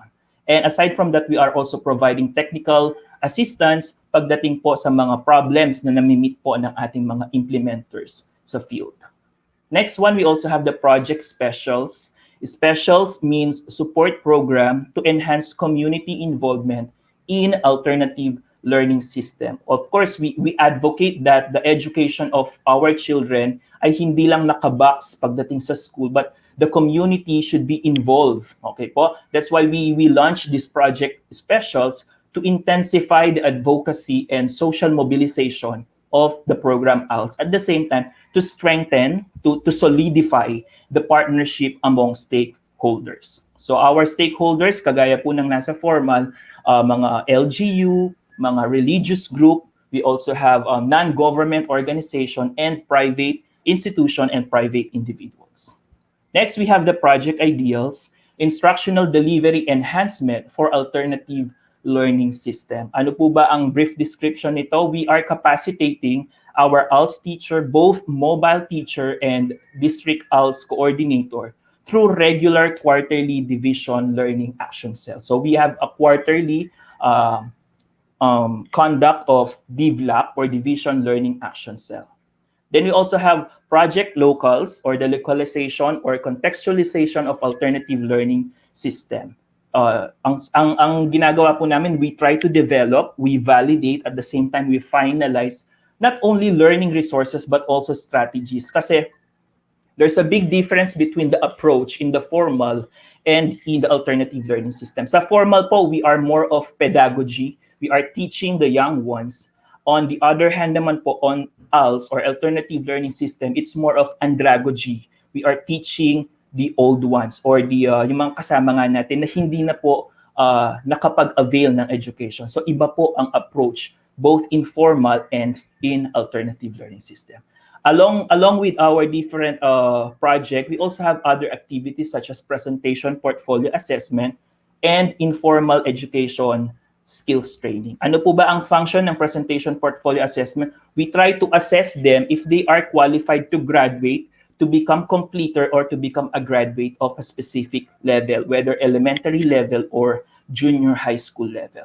In the informal education skills training naman po, we provide relevant training. So tatanungin po namin kung ano bang gusto nilang trabaho, and then we will give them that training po, mostly coordinated with TESDA. And what we are why we are very happy in ALS, because most of our teachers are also related in TESDA. So dati po silang nasa TESDA. That's why the partnership of TESDA and DepEd ALS is very strong and very solid. So those are just brief descriptions of our program in alternative learning system. Okay? So we will deal with them one by one, and the first one is the signals.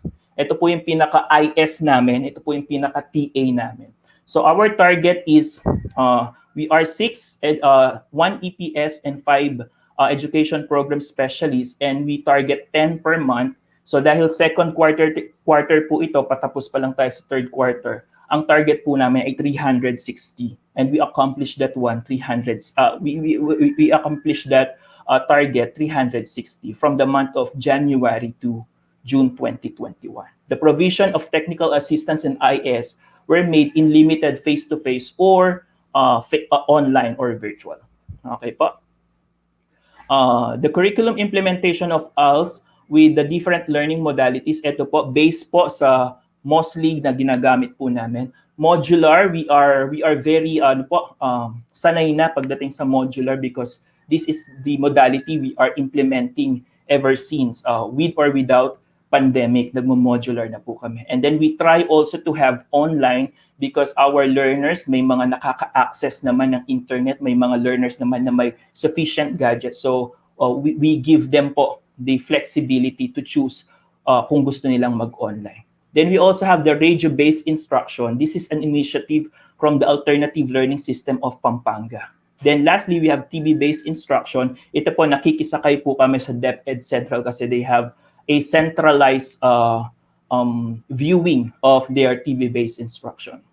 So again po, ayan po ang distribution and retrieval of modules. Okay, again po, with or without pandemic, modular po talaga ang modality ng alternative learning system. Then we also have ALS online classes for those who can avail the gift of technology and the gadget, yung may mga gadget po. We also have the ALS radio-based instruction. Ayan po. I would just like to acknowledge the initiative of Guagua West and Guagua East, si Ma'am Lolet po and Ma'am Meng, together with Ma'am Edna of the ALS for putting up this ALS radio-based instruction. Hindi lang po Guagua ang nakikinabang, but the whole division of Pampanga ay nakatutok po pagdating sa ALS islat po na nandito sa radio-based instruction. Since this is also simultaneously streamed in Facebook, some of our learners also in Bulacan, even in Aurora, ay nakikinig rin po sa ating program po. Yung ALS radio-based instruction po were already available 2,000 pa po, meaning the materials are already present and it is in a dramatized format. Ibig sabihin po, hindi po siya teacher na nagsasalita, na nagkaklase, pero ginawa po siya in a dramatized manner. So for example po, the topic is about pagpaplano ng pamilya. Pag nakinig po kayo ng RBI ng ALS, may mga tauhan po na nagkukwento, may nag-uusap na nanay at tatay, tuturuan po kung paano magplano ang pamilya. This is one way to catch the attention and to make the RBI more appealing in the ears of our learner. And lastly, the ALS TV-based instruction, kagaya nga po ng sabi ko, centralized po ang pag-review ng TV-based ng ALS every Saturday po yan. That's why we encourage our parents po to respect the academic learning time of the learners in ALS. Sabi po namin pag Sabado, kung pwede po, wag munang utusan. Kung pwede, wag munang utusang magtrabaho. Mag-focus lang po sa ALS TV-based instruction. However, sa amin pong sa pagkukuha po ng feedback, medyo hindi po nagiging effective itong ALS TV-based dahil po kailangan muna ng TV plus box or yung mga black box na hinihingi para po makakuha ng access dito sa Solar Learning. But again, we have modular, online, and RBI para po patuloy pa rin ang learning sa alternative learning system. Next, we have the project specials, as what I've mentioned a while ago. This is the support program of the different partners or stakeholders in the implementation of alternative learning program. So dahil second quarter pa lang po, nag-target kami ng isa per quarter. And ang na-accomplish po natin nag-target po kami ng 2 for first and second quarter. And ang na-accomplish po namin ay 2 rin po. So ADSOCMOB activities were conducted with limited face-to-face with the SK chairperson. Here are the pictures. Ayan po yung mga activities. We digitize all our materials instead of giving leaflets, instead of posting materials in areas, sa mga schools, sa mga barangay hall, we decided to digitize them to encourage out-of-school children, youth, and adult enroll and avail this alternative learning system. We also have the face-to-face or limited face-to-face ADSOC MOV for the local government unit, specifically partnering with the different barangays and utilizing the SK Federation po. Kasi po, one of their mandates is to eradicate illiteracy at nakikipagtulungan po sila sa alternative learning system para ma-map at para po matulungan at maturuan at mapasok sila sa alternative learning system. Next, we have the contextualization of learning materials. So, ang target po namin ay 5 per quarter. So, second quarter po ito, we targeted 10 and we accomplished 10. And the rest po ay ongoing po ang quality assurance. So, ito po, from front page to back page po, lahat po yan ay ginawa ng ating mga kasamahan sa alternative learning system. Even the images, even the layouting, the illustrations po were created to para po maging para po may sense of ownership ang ating mga gumawa nito. And we also like to acknowledge po the help of the LRMDS for quality assuring po and for giving technical assistance during the development as well as validation and finalization of this locally made learning resources. Thank you po. Next, we have the learning delivery. We have the project ideals. This project aims to capacitate our ALS implementers. So we have 1 per quarter. Nakadalawa po kami. During the first quarter, we talk about the newly signed act, o ito po yung tinatawag nilang ALS Act, wherein they institutionalize alternative learning system po. So with that, we are expecting more budget, more teacher item dahil nga po naging bureau na ang ALS at hindi na po siya parang hindi na lang po siya basta division lang, but it's a whole bureau po which will cover po all the inclusive program, not only the alternative learning system but also the IPED, the Madrasa Education Program, and the SPED. On the second quarter po, we decided based on our feedbacking, ang mga teachers po natin ay nahihirapan sa pagtuturo ng science subject. Ito po yung scientific skills. Ang tawag po namin kasi sa mga subject namin ay hindi po math, science, Filipino, but we call them as learning strands. And learning strand number 2, which is scientific skills, dun po sila nahihirapang nagturo. And with the coordination po of our education program supervisor in science, Ma'am Paz Canlas po, binigay po niya ang speaker na si Sir Herriwell Hipolito of Magalang District para turuan po kami ng tinatawag nilang teaching inquiries-based approach in teaching science po in the context of ALS. Kasi nga po more on andragogy kami. So maraming salamat po Ma'am Paz for giving Sir Herriwell, and thank you rin po kay Sir Herriwell for sharing his expertise po pagdating sa inquiry-based teaching. So we are now preparing for our third ideals for our third quarter. Okay po. Next, we have the analysis. Ito po yung mga ibang activity po namin. We are currently monitoring the conduct of assessment of basic literacy or the ABL and the functional literacy test. Okay po. Just to share the information po, ang ALS po, Alternative Learning System, ay wala po silang tinatawag na most essential learning competencies or MELTs, katulad po ng mga nasa formal. Ano po ba ang pinaka-MELTs namin? Bago po pumasok ang isang learner sa alternative learning system, meron po silang mga series of tests or series of assessment. These are diagnostic tests. The first one is the RPL or the recognition of prior learning. 67-page po ito, i-check ng bata kung ano po ang alam na niya at kung ano pa po ang hindi niya alam. Then, dun po sa mga hindi niya alam, i-check po niya kung ano pa po ang gusto niyang malaman. So, the RPL, i-check po, madedetermine po doon kung ano ang gustong malaman ng learners. On the other hand po, meron po tayong tinatawag nilang ABL or FLT.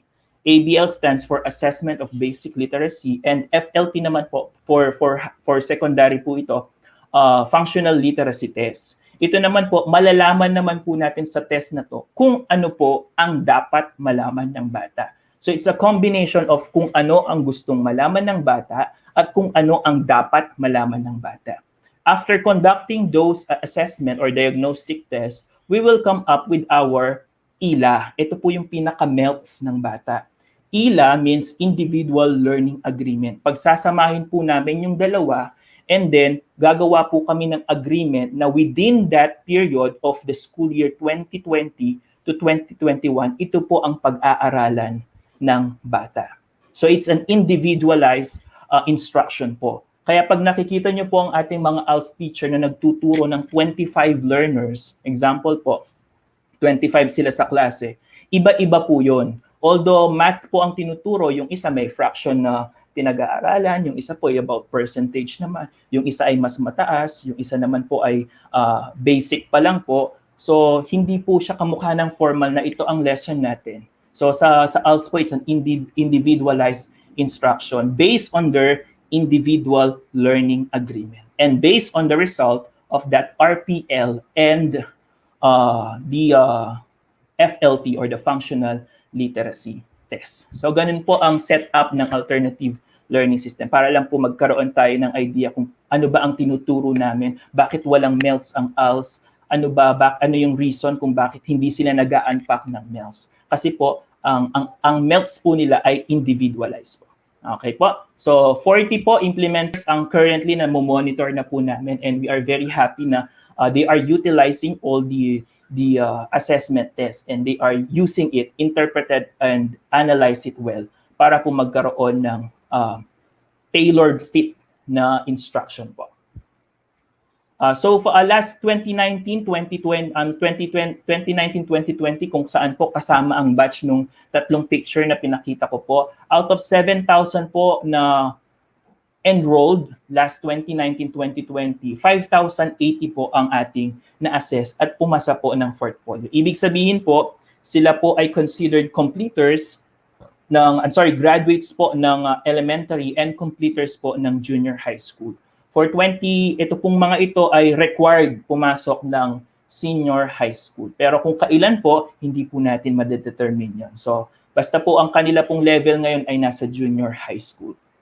For this year po, level natin which is 2021 and 2020 or to 2021, meron po tayong ini-expect na magpapa-assess ng portfolio na 4,041 po. But it does not necessarily mean po na ito po ay pasado lahat. We will assess them po until September 30 po. Yun po ang nasa DepEd order. So September 30 po, malalaman natin kung ilan dito sa 4,041 ang ipapasa through portfolio assessment. This portfolio assessment po ay intervention lang po to, pero kapag tapos na po ang pandemic, babalik po tayo sa tinatawag nilang accreditation and equivalency test. Ito po ay test na binibigay ng central office para malaman po kung pasado talaga ang ating mga ALS learners. Informal education naman po, this is the livelihood skills training program po. 24 informal education skills training conducted, wherein per training po kailangan 25 learners po ang mag-attend. So we conducted 24 trainings as of June 2021, and ang target lang po namin ay 600, but we were able to have 727 learners na nakapag-training po. Yung iba po dyan ay may mga NC na. Kasi most of our learners po are really looking forward to land a job here and abroad. Kaya nga po, napaka-importante ng INFED training. Actually, this is not part po of our program, pero talaga pong nagre-request ang ating mga learners na magkaroon po ng INFED training po. Okay po, next. Ayan po. So again, may mga pa-training po tayo pagdating sa housekeeping. Ayan, yung mga soap making held at the BJMP. Yung mga ating pong mga kasamahan po sa BJMP and sa correctional po ng Pampanga Provincial, sa atin po ang mga yan. Yung rehabilitation po sa Magalang, we are also giving them trainings as well as alternative learning system. Ayan po. I think this is my last slide po for alternative learning system. Ayan po. Now let's proceed with the second inclusive program, which is the Madrasa Education Program. As what I have mentioned a while ago, MEP caters our brothers and sisters in the Muslim community. So check po natin ang ating mga implementing schools, Guagua Elementary School and the Manibog Paralay Elementary School. We want to acknowledge them for opening the opportunity for our Muslim community to avail this MEP program, including, of course, the PSDS who initiated this MEP in their respective district. For Pampanga po, this is the updates regarding the enrollees po. We have 95 for 2019. For 2020 po, we have 82. For 2021, 83. If you see, it's very alarming kasi po decreasing po. However, I know we understand that 2020 po kasi hanggang ngayon po ay pandemic. That's why may mga hesitant pa rin pong mag-enroll. And one thing more, ang marami po kasing enrollees ng MEP ay City of San Fernando, Angeles, and Mabalacat. Diyan po mararami mga Muslim community. And at least po, meron po tayong mga school na nag-open po ng MEP para po makater rin po yung mga nasa municipality natin. A total of 264 of an enrollee for the whole 3 years school years. Asatids handling alive classes po. Pag sinabi po nating asatids, ito po yung mga nagtuturo ng Arabic language. As part of their program, ang MEP po ay nag-o-offer ng Arabic writing and Arabic language as well as a values education in the context of Muslim. So ayan po, meron tayong dalawa po na asatids handling alive. Okay po? Bakit po dalawa? Kasi po meron po itong parang test kung papasa ka na magturo ng alive. So not all teachers can teach alive classes po. Wag sabi nating alive po, Arabic language and values education po. Ayan po, curriculum implementation under the Madrasa Education Program. Ayan po. Okay, ito po yung mga challenges nila, of course, just like we had a feedbacking where nagkaroon po kami ng feedbacking, and here are some of the challenges encountered. The first one, of course, internet connectivity and the difficulties in adjustment in the new modality. Learners sometimes are playful and easily distracted because they spend more time in playing instead of answering their modules and LAS. Failure to answer activities due to lack of guidance, support from working parents, and lack of knowledge on alive or the Arabic language and Islamic values education. So yung pong mismong parents ay hindi po ganun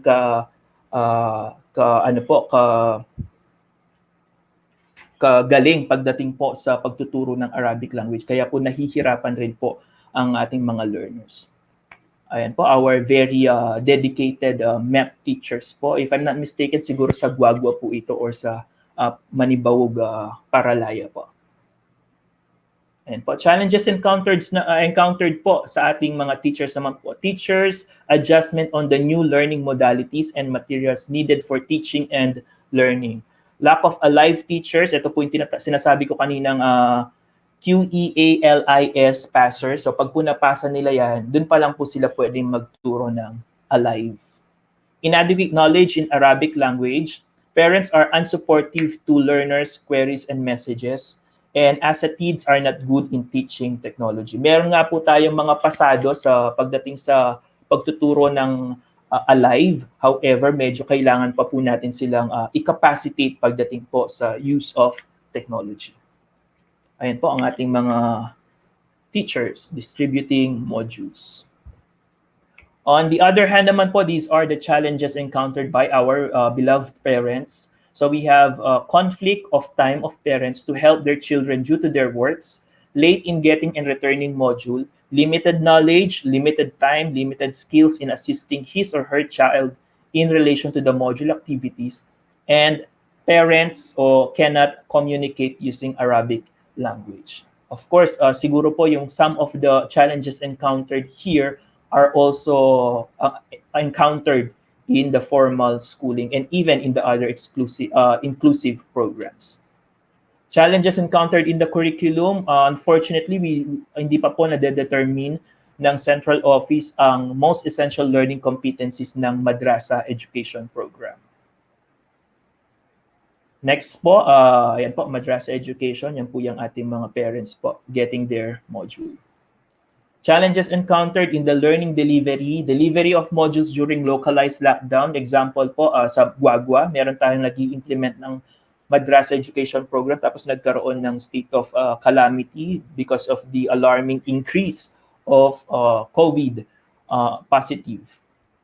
Next, unavailability of suitable laptop, computer for typing Arabic text. Ito po ay laking problema nga po ang ating mga laptop kasi ay mga letters, hindi po magagamit sa pagtuturo ng Arabic language. So siguro ang ginagawa po ng ating mga teacher ay mga handwritten po lahat. So next po, difficulty in assessing learning outcomes. Of course, we also need to validate if the answers of our learners are really ginawa talaga ng ating mga learners or sinagutan talaga ng ating mga learners. Ito po, with all of those challenges, with all of those problems met during the implementation of MEP in the two implementing schools, the resolution made by the division, of course, initiatives are the allotment of budget for the reproduction of module, printing materials, mga band paper po, capacity building for MEP teachers, including the use of technology, and of course, provision of technical assistance given to us by Sir Ruel as the focal person, division focal person, EPS for Madrasa Education. Now let's proceed with the third inclusive program. Okay pa po ba tayo na nabibilisan po ba kayo or nakakasunod pa po ba? So wait lang po I'll check the FB po.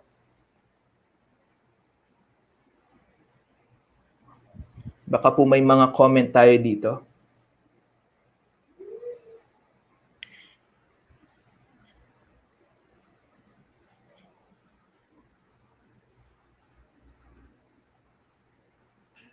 Meron po akong, ayan po, wait lang po. Meron akong nakitang question later po. Babalikan ko po yan. Okay po. Now let's proceed with Indigenous Peoples Education po.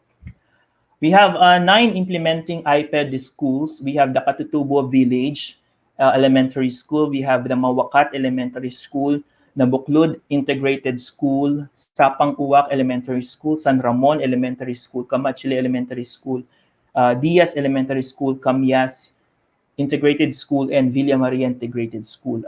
These are schools from mostly sa Florida po at Sapora. We want also to acknowledge the school heads as well as the PSDSS po who opened the opportunity po para makapag-offer tayo ng IPED. Okay po. Ayan po, Indigenous Peoples Education. Ayan po. Okay po. Based on the BELCOP for IPED, meron po tayong 4 stages na sinusunod. We have the data gathering, the data analysis, the implementation, and of course, we have to monitor and evaluate the implementation of the IPED. So let's proceed first with the data gathering. Ito po ang ginagawa nila. By the way, kung makikita niyo po sa mga pictures po, wala silang mask, wala po silang mga face shield kasi po since nasa isolated area po sila and para po kasing I don't know, baka po may contradicting po pagdating sa kanilang paniniwala. That's why we respect their cultural belief po and their preference po pagdating sa pag-wear ng mask and face shield. Okay? Data gathering po, we ensure that the upland communities were mapped to check kung ilan pa po ang mga hindi nakaka-avail ng Indigenous Peoples Education, kung sino pa po ang gustong mag-aral. We also ensure the potential learners were enrolled, then gathers pertinent data and information through learners enrollment survey form. Kung ano pong ginagawa natin sa formal na enrollment plus the learners enrollment survey form, ginagawa rin po natin para because these are data gathering po, para ma-analyze po natin at matumbok kung ano po talaga ang problema at para makuha po natin ang proper resolution or solutions. Ayan po, so we have the data gathering, okay? Kung makapansin niyo po, yung kanilang mga drop box nakalagay, kenila po ilagering may sagutan a form. Keni kayo po kumang form. Yan. Okay po. Sometimes our teachers also nandiyan rin po para at least mabantayan at mag-guide po sila sa pag-fill up ng form. For our data analysis, this is the stage 2, interprets gathered data, specifically the learners' enrollment and survey form to determine the learning modality to be used. Nasa upland po sila, technically po talagang napakahirap ng signal dyan. Wala rin po sigulong radio at wala rin pong TV. That's why, hindi po nakukuha ang connection ng TV. So, ang pinaka-suited po talagang learning modality is the modular po. And po, for data analysis, I capture po, I would like also to acknowledge po Sir Russell Ronquillo po for providing us this information as well as pictures po to supplement our presentation for today. So they analyze the data gathered from the LESF. For the implementation po, we have orient stakeholders on the education in the new normal, kung ano po bang modalities, kung ano pang support na pwede nilang maibigay, and other mechanism in the implementation of IPED. Contextualizes module based on MELTs. Okay, hindi po kamukha ng MEP na wala pa pong MELTs, hindi kamukha ng ALS na wala talagang MELTs, pero po ang IPED natin ay merong MELTs. They also plan for the preparation, distribution, and retrieval mechanism of the module. Then also seek help in the community.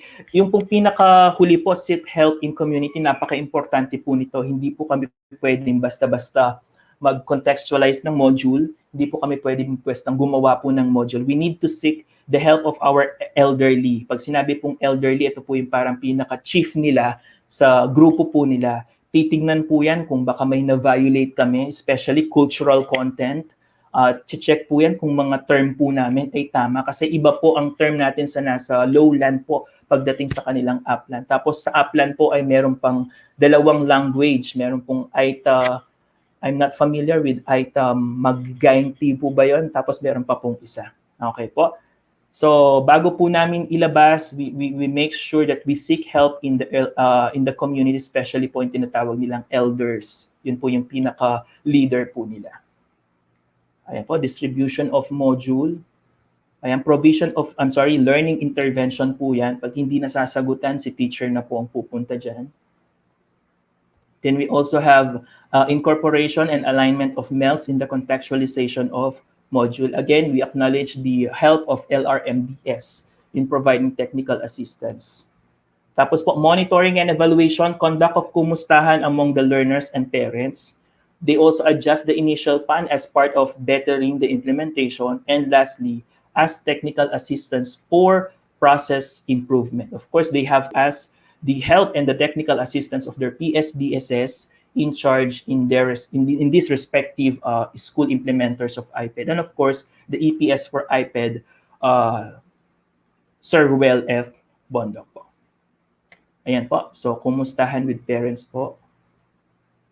Then we also have, sometimes po, ang ating mga education program specialists po are also helping Sir Ruel in the implementation of IPED.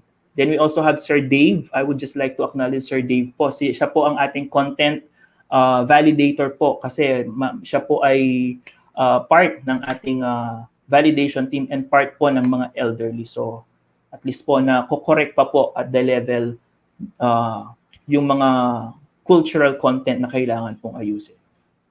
Ayan po, provision of technical assistance po na nabuklod po yan with their PSDS po, Ma'am Gloria. And yung pong isa hindi ko kilala. Pasensya na po. Sorry po, pasensya na. Of course, the inclusive education po is headed by Ma'am Celia R. Lacanlale, our chief.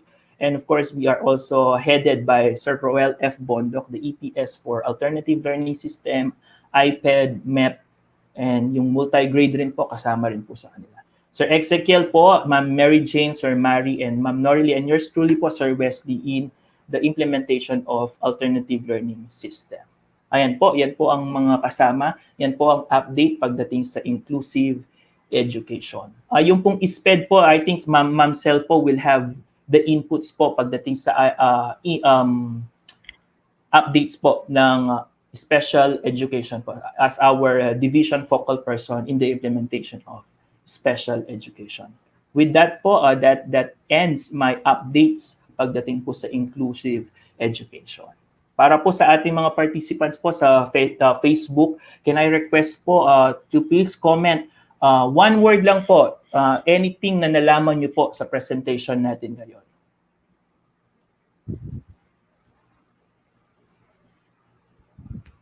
Check ko lang po ang ating FB. Any one word po to describe our presentation. Ano pong natutunan ninyo? Ano po ang yung takeaway sa ating session for this afternoon? Sir Arnel Pablo, thank you po. You're welcome po, sir.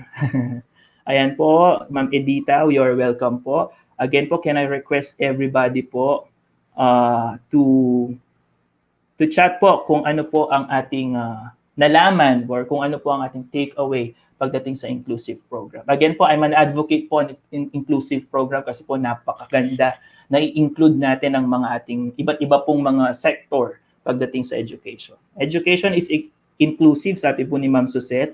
Considers all, sabi po ni Ma'am Maria. Ayan po. Ageless, sabi po ni Sir Arnel, tama naman po. Okay. Nakita niyo naman po yung tatlong pinakita kong magagandang lola. Ayan, Ma'am Cherry, maraming salamat po. Ayan. Education is for all, sabi po ni Ma'am Blaine. Okay po, again po, please type po your one-word description. Ayan po, sa ating presentation. EFA, sabi po ni Ma'am Nelly Infante. Ay, si Ma'am Nelia po pala to. Nakasama ko po yan sa CIP. Informative, maraming salamat po. Strategy to increase participation rate of learners. Maraming salamat po, Ma'am Pineda. Walang may iwan sa larangan ng edukasyon. Maraming salamat. Napaka-active po ni Ma'am Euphemia. Comprehensive, maraming salamat po, Ma'am Fe. Very informative, sabi po ni Ma'am Jocelyn. Ma'am Lydia po, salamat po. Edu quality. I love the term, Sir Dominic Sunga po. Ayan. Comprehensive, Ma'am Lu, salamat po. Inclusive education does not discriminate. Ayan po. With that po, maraming salamat po sa ating lahat. I hope you enjoy the updates po and we are looking forward po for a better inclusive program implementation in our division. Of course, with all of your support, with the support of our SDS, Sir Ed Domingo, and our ASDS po, Ma'am Melissa Sanchez. Si Ma'am Melissa Sanchez po pala ay dating mobile teacher. That's why very happy po siya at isa sa mga priority po niya ang alternative learning system. With that po, that concludes my presentation. Maraming salamat po and looking forward po na matapos ng pandemic so we could meet in flesh, we could meet actual face-to-face po. Maraming salamat. Sir Wesley po, nagmamahals sa inyong lahat. Thank you po. Hello, what a brilliant presentation. Nagmamahal din kami dito sa iyo, thank you Sir po. Wesley.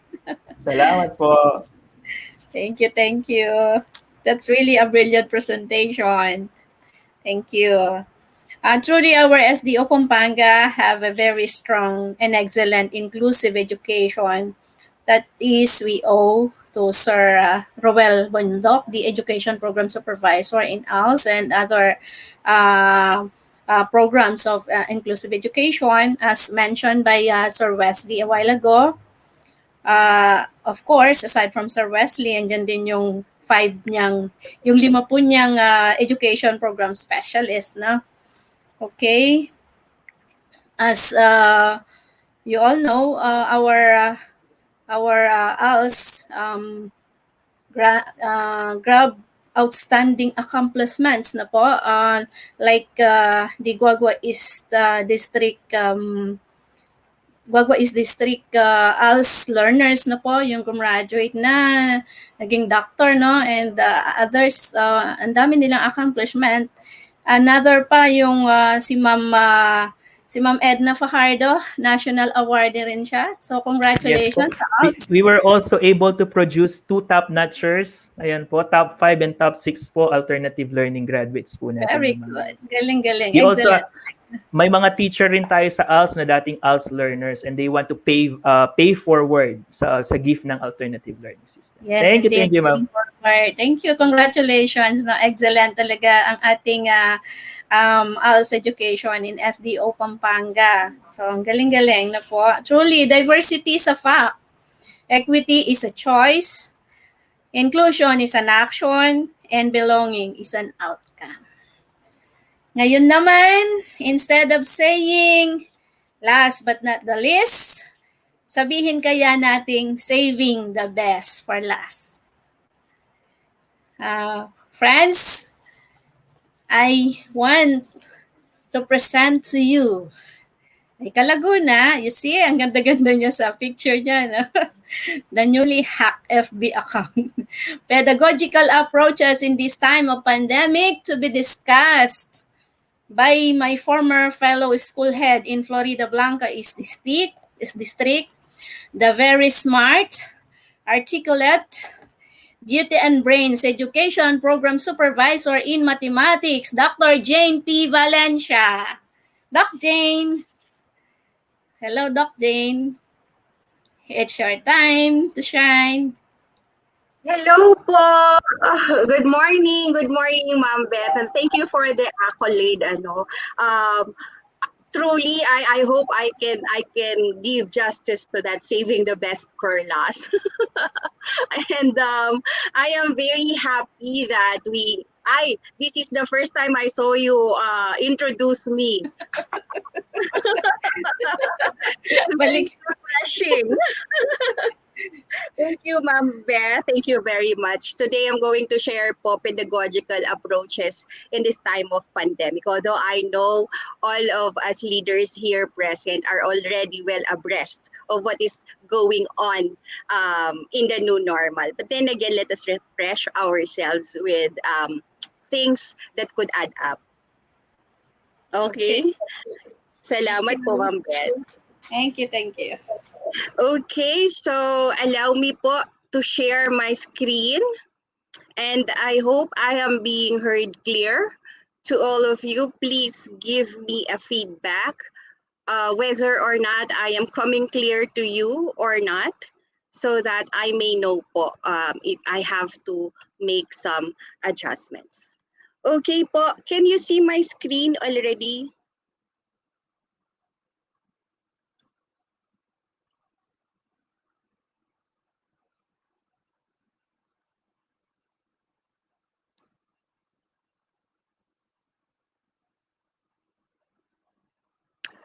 Nakikita niyo po ba yung screen ko?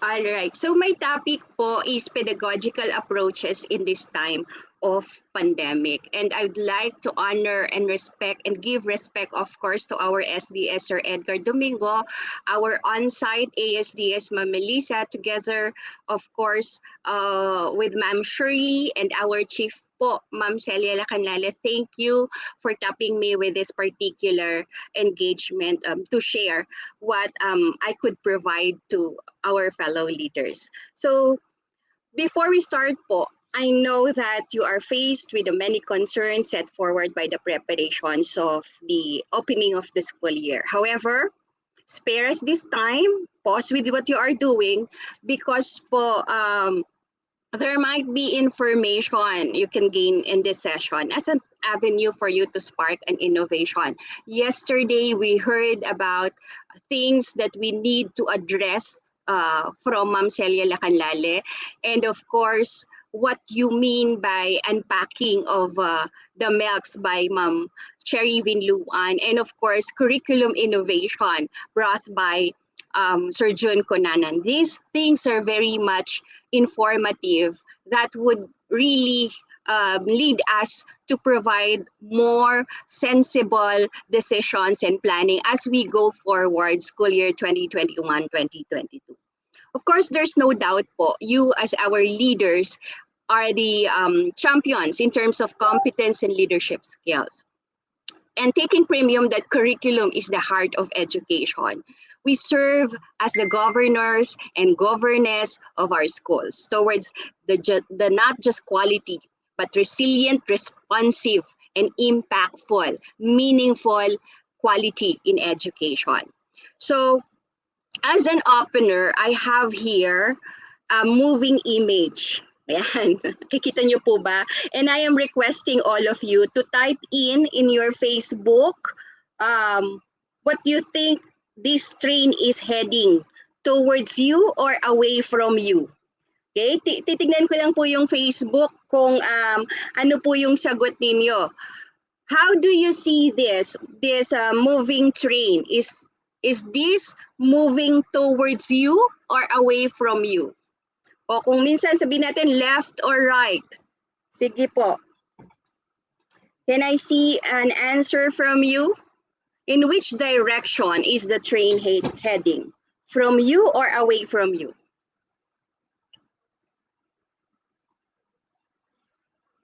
Okay, I understand that we have a delay, ano?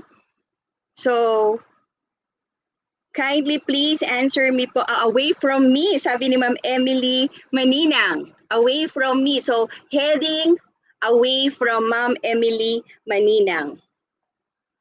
How about the others? How about the others po?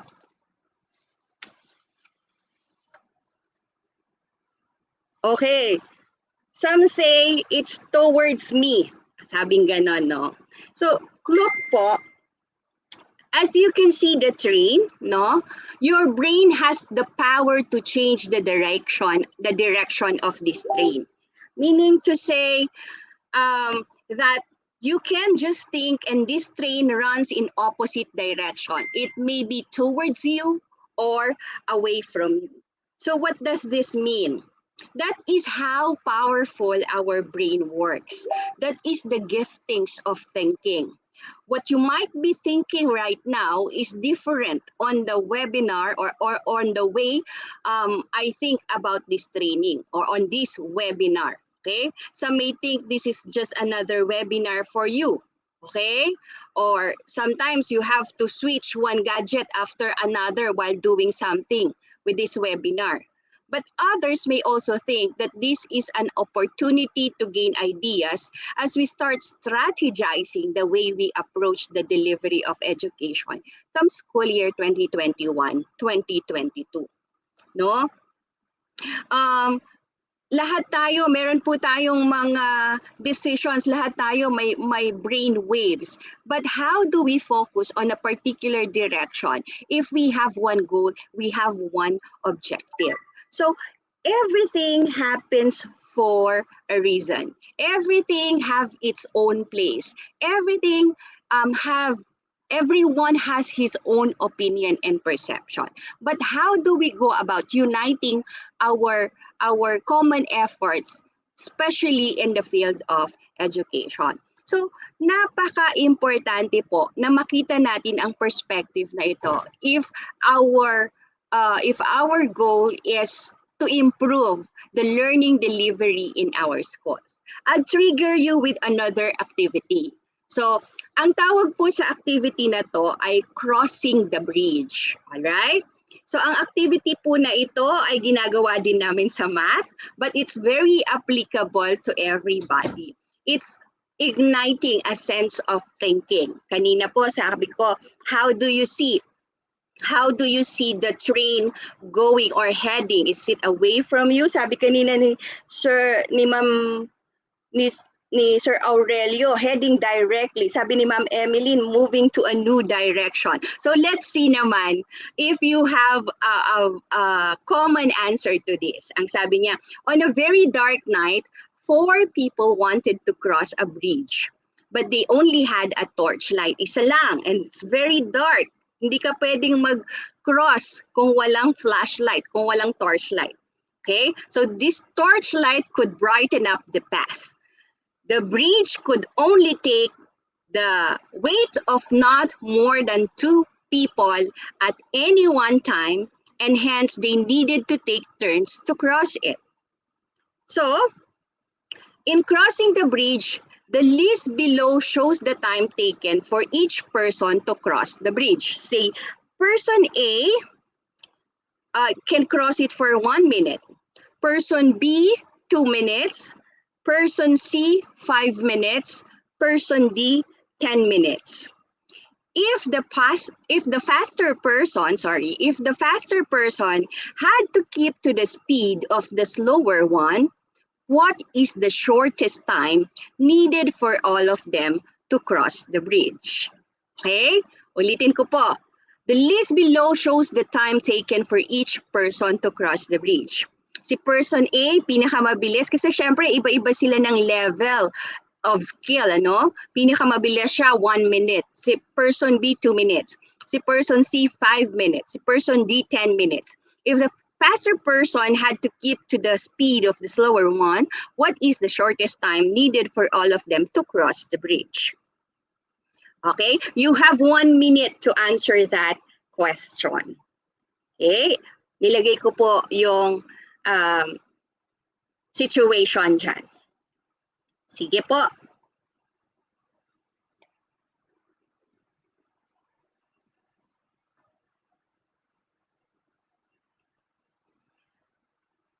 Kailangan 1 minute lang, wala pong sobra.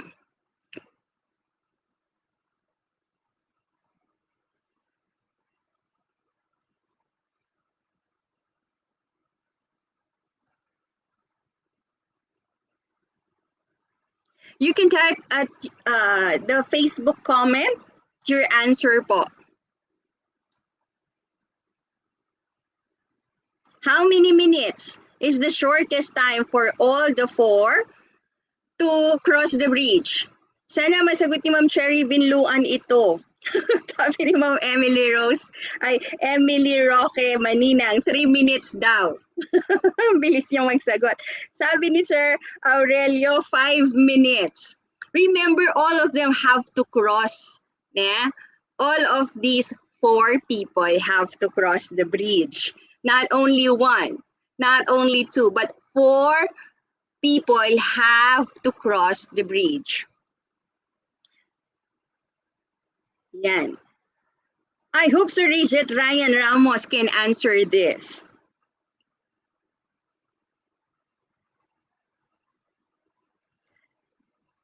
Okay, sabi ni Ma'am Emily, 4 minutes. Okay? Ayan.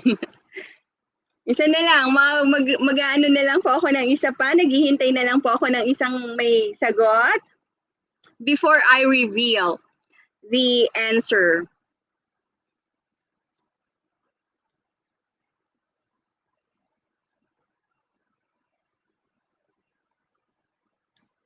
Okay, talagang math si Sir Aurelio, 4.5, sabi niya pang ganyan. Okay. Litin ko ha, on a very dark night, 4 people wanted to cross a bridge but they only had a torchlight. Isa lang ang torchlight nila, so kailangan isinasabay nila 2 tao bawat isang bawat cross, sorry. So, paano kung itong 4 na to, na 1 minute yung bilis ng isa, 2 minutes yung isa, 5 minutes yung isa, 10 minutes yung isa. What is the shortest time? Okay, time for me, I think, to reveal the answer. Okay? Sige. 10, 9, 8, 7, 6, 5, 4, 3, 2, 1, 0. Okay. Mostly, when I gave this to our math teachers, no, they answered me this common response. So let us take a look. Let us navigate on the possible response. This is the most common response. So, una, ang dalawang magkasabay ay si A and B. Remember, A is 1 minute, B is 2 minutes. So, if they are going together, the fast person keep up with the slower one. So, si B ay 2 minutes. So, time taken is 2 minutes.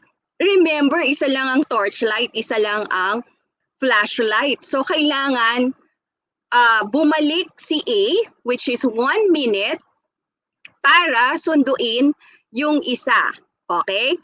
Ngayon naman, 2 of them, si person A at si person C, would accumulate 5 minutes, okay, to cross.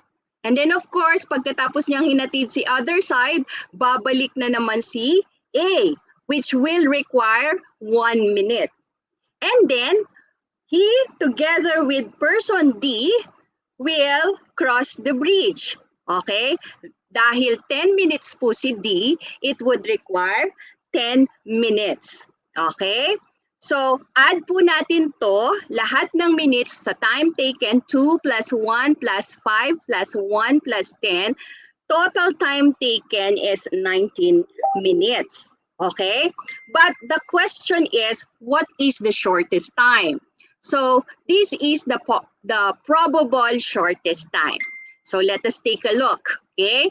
If person A and B will cross the bridge, they will take 2 minutes, okay, to cross. And then person A will go back. It will take 1 minute and fetch. No, he did not fetch, but rather naiwan si A, binigay niya yung torch kay C at D. Okay? So si C at D, sinong pinakamabagal sa kanila? C is 5 minutes, D is 10 minutes. So it's 10 minutes. Okay? And then, pagdating ni C and D dun sa other side of the bridge, si B ngayon ang babalik. Okay? B will go back and it will take him, B is 2 minutes to cross the bridge. And then, B and A will go together to cross the bridge and it will take them 2 minutes. So how many times were they able to accumulate in crossing the bridge? 2 plus 1 plus 10 plus 2 plus 2, 17. So 17 minutes is the shortest time in crossing the bridge for these 4 persons. So if you have answered the activity correctly, then you have already acquired what we call the automaticity on how the brain works. Basically, this is still and will always be what we call the ultimate goal in education despite the pandemic. As you can see, yung mga nakasagot daw ng ating activity has already the automaticity in what we call the higher order thinking skills, which is analyzing, evaluating, and creating. Okay? So, ever since time in memoriam, this is what we hope for our learners. And this until now is our ultimate goal, despite this pandemic that we are experiencing. So how can we still be in this direction, considering that our education is at the height of the pandemic, what we call the pandemic educational landscape. And I've heard Ma'am Faye Gonzalez this morning, and she was talking about the VUCAD world, wherein there's disruption, there's volatility, there's uncertainty, complexity, ambiguity, and diversity. So sabi niya, despite this particular uncertainty, despite this particular truth happening in the post-21st century learning that we have right now, post-century na po tayo, kailangan we still have to be steadfast on what is going on around us. At the heart of this pandemic, although for most of the time we are on a hit and miss basis, all issues are coming in. We need to grapple all the situation and exercise, sabi ni Ma'am Faye kanina, quick thinking, immediate decision making, addressing all adversities around the shift in the paradigm in the learning delivery. So, as I can say, this is the kind of change leadership. This is the kind of transformational leadership and what we call the foresight management expected of us as school leaders. Sabi po ni Professor Manikan, apart from the medical personnel, and the medical field, we teachers, we school leaders, tayo po ang may pinakamagandang kwento pagkatapos ng pandemya.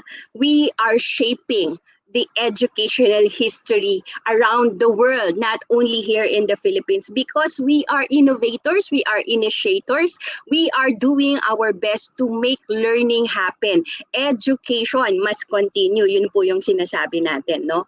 And because this is our commitment as educational leaders, and not only commitment, this is our covenant as government service officers. We are government officials, no? Tayo po ang nagre-run ng pinakamalaking bureaucracia ng ating gobyerno, which is Department of Education. So we have to offer all that we have. Sabi nga, even those that we do not have, and try to find ways on how we can accumulate this. Not only resources, but knowledge, but understanding and wisdom. Because this is a call for us leaders. No? Our leadership journey will require us, no, to include more frequent pathway changes. It has to be versatile. It has to be dynamic. Our leadership platform must be in the sense that we can predict the future. We can be visionary in the sense that we have to plan for programs, projects, and activities that will be a good avenue towards learning, okay, towards our learning advancement, the learning advancement of our students, our learners, the people that we cater. Okay, so there are only two major concerns here. Okay, and this time of pandemic, we have to make balance with mental health of our learners and of our school community, and how we can balance it with effective learning. This, as you can see in your left, this is po the data, no, based on the study of the United Nations in terms of mental health of students and schools. Because of the stress, because of the change, the sudden shift of face-to-face, no, to distance learning, our students, our teachers, no, are having a hard time to cope with the sudden change. Buti nga ngayon, nakakapag-adjust na. But then, there are students dropping out. There are students even having suicide because they cannot grapple the many activities being provided to them. There are teachers who get sick because of the many stressors, no, caused with anxiety, not only from professional but personal interdependencies. No, alam po natin, hindi lang professional ang mga nagiging concerns ng ating mga teachers. Meron din tayong mga personal na kailangan antabayanan. Hindi po, sabi nga ni Professor Manican, I remember her saying na sana ba yung ating mga katulad ng mga curriculum thinkers natin, meron po daw yan yung mga top level management natin, meron yan mga yayas and yayos, inday and dodong to assist dun sa personal needs. Pero our teachers, our parents who are serving as para teachers as well, wala naman po silang mga ganoon. So ang trabaho sa eskwelahan, sa trabaho ay nagmumultiply, but then again, nagmumultiply din ang needs sa personal na buhay. So we have to balance that. We have to take into consideration psychosocial and mental and even the physical health of all our school members or members of the school community. And sabi natin, we have to balance this with how we deliver our learning, the learning delivery, how will we make it effective? Sabi dito sa AuthenticHappiness.com, in order for our students and our teachers to effect quality learning, you have to take into consideration their various learning styles, especially in this time of pandemic, that they are not with us in the face-to-face classroom environment, okay? We have to design an instruction that is palpable in the home environment and the context that they are in. We have to design this in the way that their learning style is parallel to the instructional design, the structure. Okay, and then how to measure the learning effectiveness would also boil down to whatever performance activities and written works that we are providing our students. Baka naman sobrang dami ng binibigay natin, hindi na nila matapos-tapos, and then we would see that they are not functioning well, they are not progressing well. But in fact, because of the multifarious and many activities that is piling up, no, yung kanyang hours of the teaching learning hours is not enough dun sa binibigay natin. Okay, instructional time is very much important. Okay, considering the instructional time. Okay, and of course, we have to take into consideration what are the future learning trends. In the time of this serving, no, our generation Z, no, napakalayo na ng disparity natin, no. Yung ating millennial teachers, they go about how to understand, no, the generation Z. But of course, when we talk about future learning trends, we have to be futuristic in terms of providing learning to our students. And so, one approach that is being emphasized now is the balance of cognitive and affective. When we say cognitive and affective balance, we can address now teaching and learning effectiveness in this time of pandemic, underscoring the importance of what we call the whole brain outcome-based approach, wherein all of the parts of our brain shall work. Okay? It's not just pure knowledge and understanding and remembering, but in order for our brain to work, there has to be what we call a trigger in our amygdala. Yung part po ng brain natin, yun dito, ang pinaka-gitna, no? To encode emotional messages for long-term storage in the brain. So, if na-encode po ito, no, triggering, no, the likes, no, the emotions through the functions of the prefrontal cortex, nagtitrigger daw po yan ng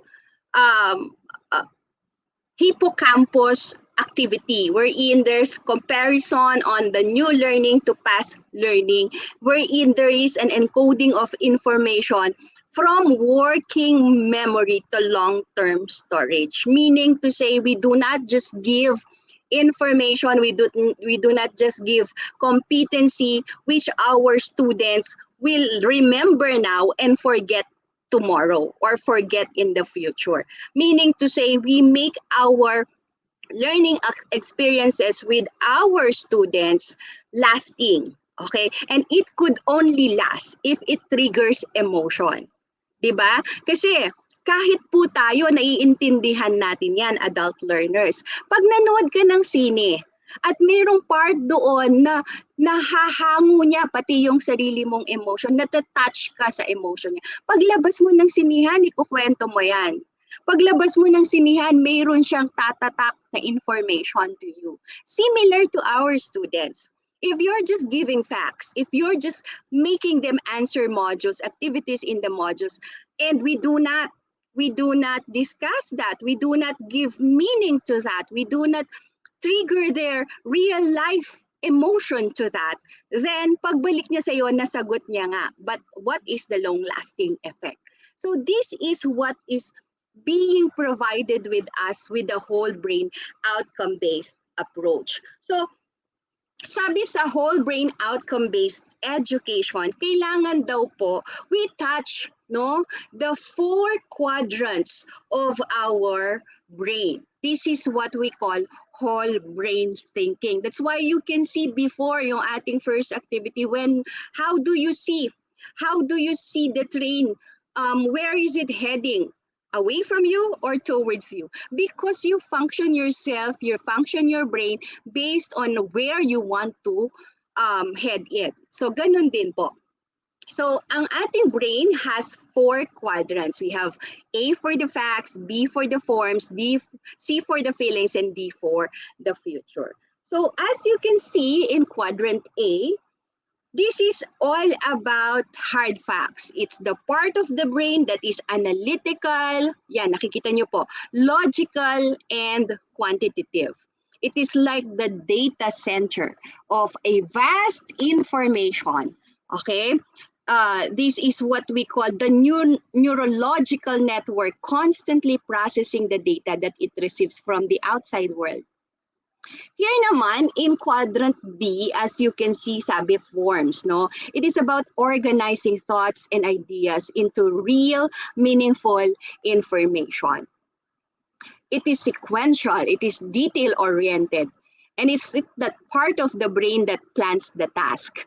While quadrant A is about facts, quadrant B naman po is about sequencing and organizing information based on the facts. This is what we call the left side of the brain.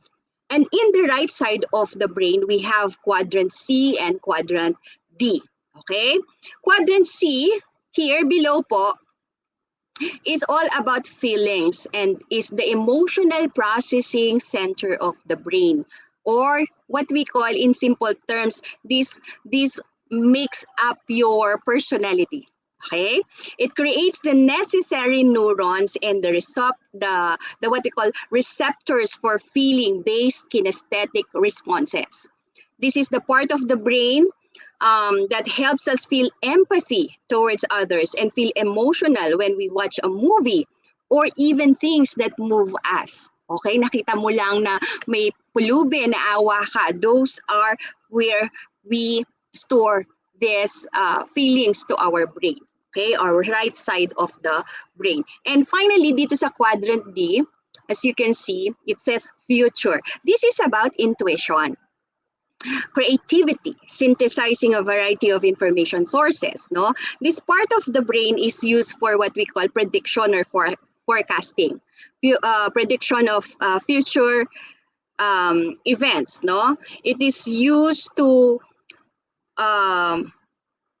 make variety of sources, like we innovate, we create, we initiate new activities because we look into the future. We become visionary. When we say we become visionary, we see what will happen. We begin with an idea in mind, but we take into consideration what will be the outcome. So kailangan po daw na when we plan for programs, projects, and activities for our school, for our teachers, and for our learners, we really take into consideration this whole brain thinking so that we can gear towards effectiveness. Sabi nga, there's a difference between innovation and invention. Innovation, sabi ni Sir June kanina, you can come up with ideas, with new ways of doing things without changing what was before. Okay, you are just enhancing what was done before because there has to be development. There has to be some modifications. Invention, ikaw ang nagsimula. That is creation for scientists. Okay, that is invention. So, pwede ka namang mag-innovate based doon sa activities before, but you have provided new development on it. So that is innovation. Okay? And so, tignan natin kung paano natin mapupunta ito, maya-apply natin yung tinatawag nating whole brain teaching approach when we talk about pedagogical approaches in our schools. So sabi ko, we have to identify the meaning of context, content, cognition, and character, because this is what we bring about in our school to our students, to our learners. No? Context, content, cognition, and character. We determine ways on how to innovate teaching and learning experience based on equitable access to high quality teaching in the normal. And of course, we have to develop understanding on the requisites of curriculum approaches in innovation and research-based teaching practice. This is the time talaga for us to innovate and to come up with research-based teaching practice. It's not just a hit and miss, or else we are wasting resources, time, and effort. Okay, so with this, we would like to really highlight what is context, content, cognition, and character. So sabi ko, what's the word? This is just an activity. Con and text. This is context. Okay? So context daw is the surroundings, circumstances, environment, background, or settings that determine, specify, or clarify the meaning of an event or other occurrence. Sabing ganun, ang context, ano ba yung sitwasyon? What is the situation of your school? What is the setting, the environment? So ano ba ang synopsis doon? Sa isang kwento po sa English, no, we always have to start a story with a setting, because there has to be a clear underpinning. Where is the story happening, and why do we have to make consistent with the setting? So we have to take into consideration the context. Okay? So when we talk about context, tignan nyo nga po yung nakikita ninyo. Pasensya na kayo, math yung ginamit kong mga examples, okay? So tignan nyo nga po yung nakikita ninyong images. We have LD, Learning Delivery Modality, Parental Involvement, fractions, learning levels. Which among these is not a context? Sige nga po, may IC para meron tayong interaction. Alin dito sa nakikita ninyo sa harap, nakikita ko po yung Facebook ninyo, alin dito ang hindi context? Kasi sabi ko kanina, it's a surrounding, it's a setting, it's the situation, okay, that governs a particular environment. So which is not a context? Okay? Can I see an answer coming from you?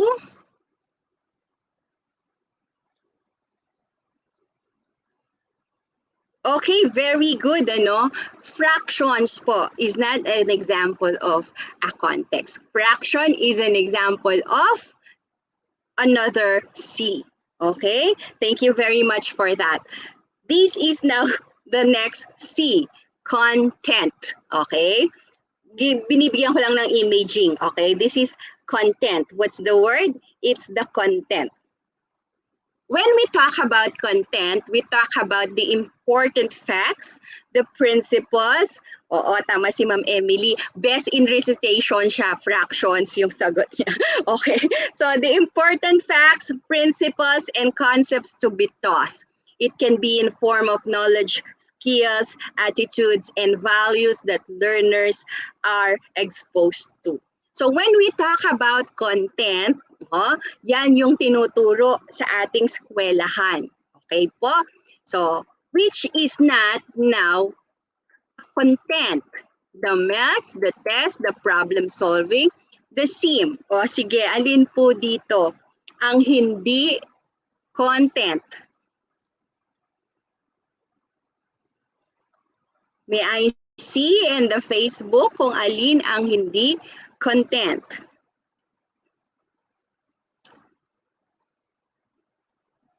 Okay, very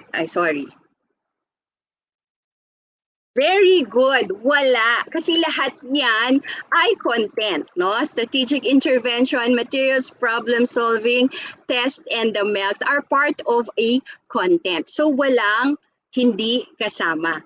Now, what is my next word? My next word is, of course, we have the cog, the ni, and the shen. Okay, so we have cognition. What do you mean by cognition?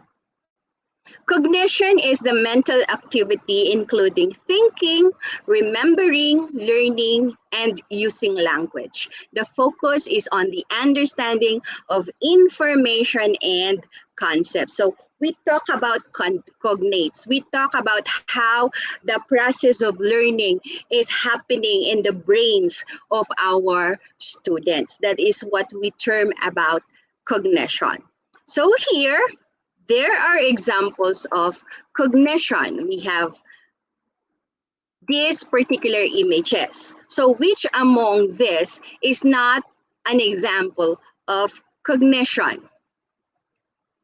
Sige nga, tignan nga po natin.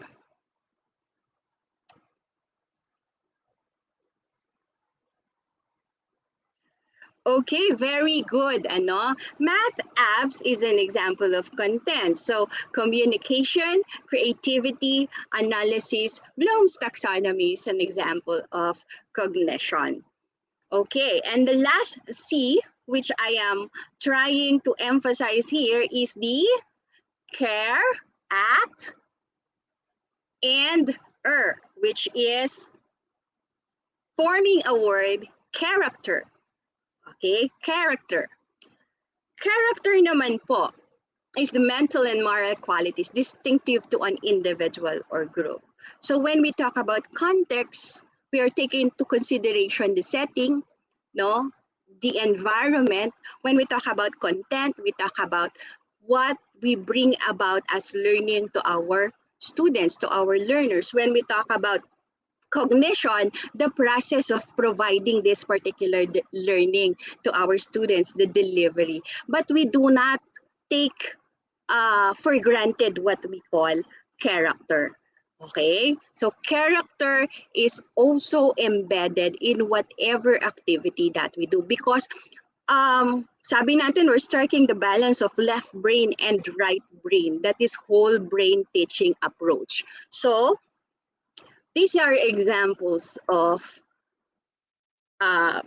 character, okay, which is not an example of character. Yan, which is not an example of character. Very good. Assessment. Okay, so apart from assessment, the other images which shows critical thinking, collaboration, discipline, these are examples of character. Now, what is the essence of content, or what is the essence of context, content, cognate, and character in pedagogical approaches that we bring about in the new normal or in this time of pandemic?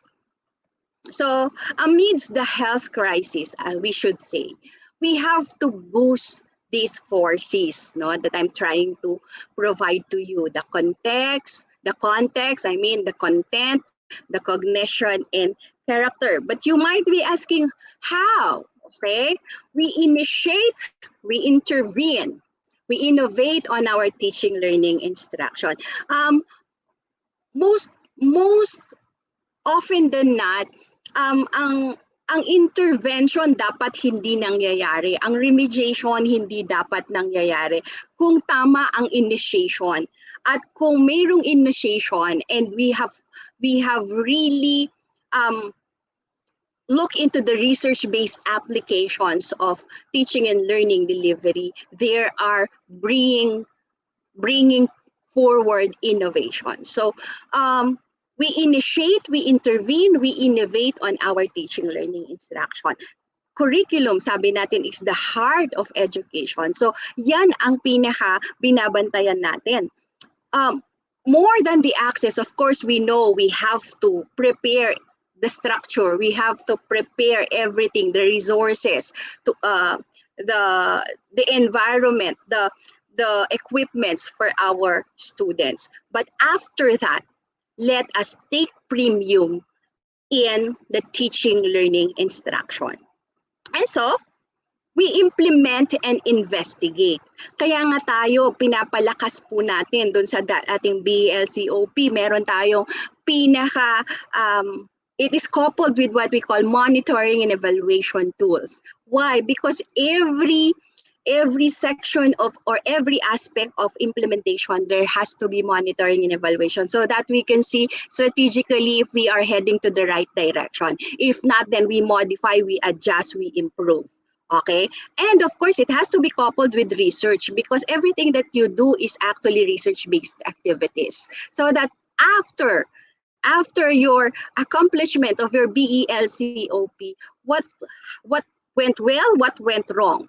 Yun po yung research ninyo. Okay?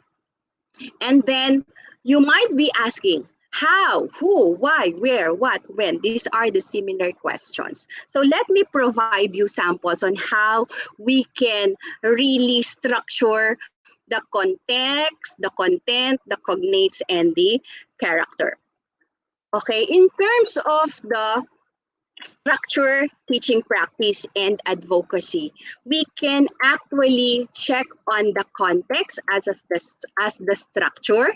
In terms of teaching practice, sabi ko nga po, yung content ang binibigay natin, ang ating mga learning areas, ang ating mga MELCs, and then yung cognition is the process of the learning delivery. And comes with it is the character imbibed in our advocacy as a school. Okay, how we implement the teaching, learning, instruction, the learning delivery, the sulong edukalidad is an advocacy. So it has to be our character. Okay, from the structure to the context, we have our learning delivery modality. We have our school culture, and we also have the learner's environment. In Access, we prepare this po. In our BELCOP, these are the first aspects. These are the first elements that we prepare. The learning delivery modality, the chosen based on survey, based on SWOT, okay, and the school culture. Imbibing a school culture, establishing a school culture will give you an identity. Ang isa sa akin pong mga ino-oversight ang PORAC National High School ay laging pag nagpo-post, be remarkable. That is a school culture. That whatever they do, they have to take into consideration that what they do, they have to be remarkable. So that is developing a school culture. Sa district po ni Ma'am Emeline Samonte, sabi niya, mi papanantabi, mi kakalugod, mi papagmalasakit. That is a school or district culture. So you're establishing an advocacy, thereby you're establishing a school culture. So you have to set a mantra for your school and make these people, member of the school community, shrink in with that school culture. Okay, as leaders, as school principals, as school heads, you can ignite that. Okay, so that our environment will follow. Okay, so in teaching practice in terms of content, these are the MELCs and the performance skill and the assessment that we prepare. So itong piniprepare po nating competency, sabi ni Ma'am Cherry, the MELCs is just a guideline. It's just our guidebook on what are the particular content standards, performance standards, and competencies, learning skills that our students must develop, our learners must develop. But then again, let's try to check on the level of their learning capacity. How do we unpack it so that when we provide them the learning delivery, it is appropriate in terms of their performance, in terms of their level of understanding. So that pag nagbigay po tayo ng performance skill and assessment, we always hit the right target. Okay? In terms of cognition, we take into consideration what we call the Bloom's taxonomy. How from the lower order thinking skills, we can progress to the higher order thinking skills in a way that it matches the structure or the learning delivery modality. Okay? And then we take into consideration their multiple intelligence. If our learners, alam naman po ng ating mga teachers that they are inclined, they are visuals.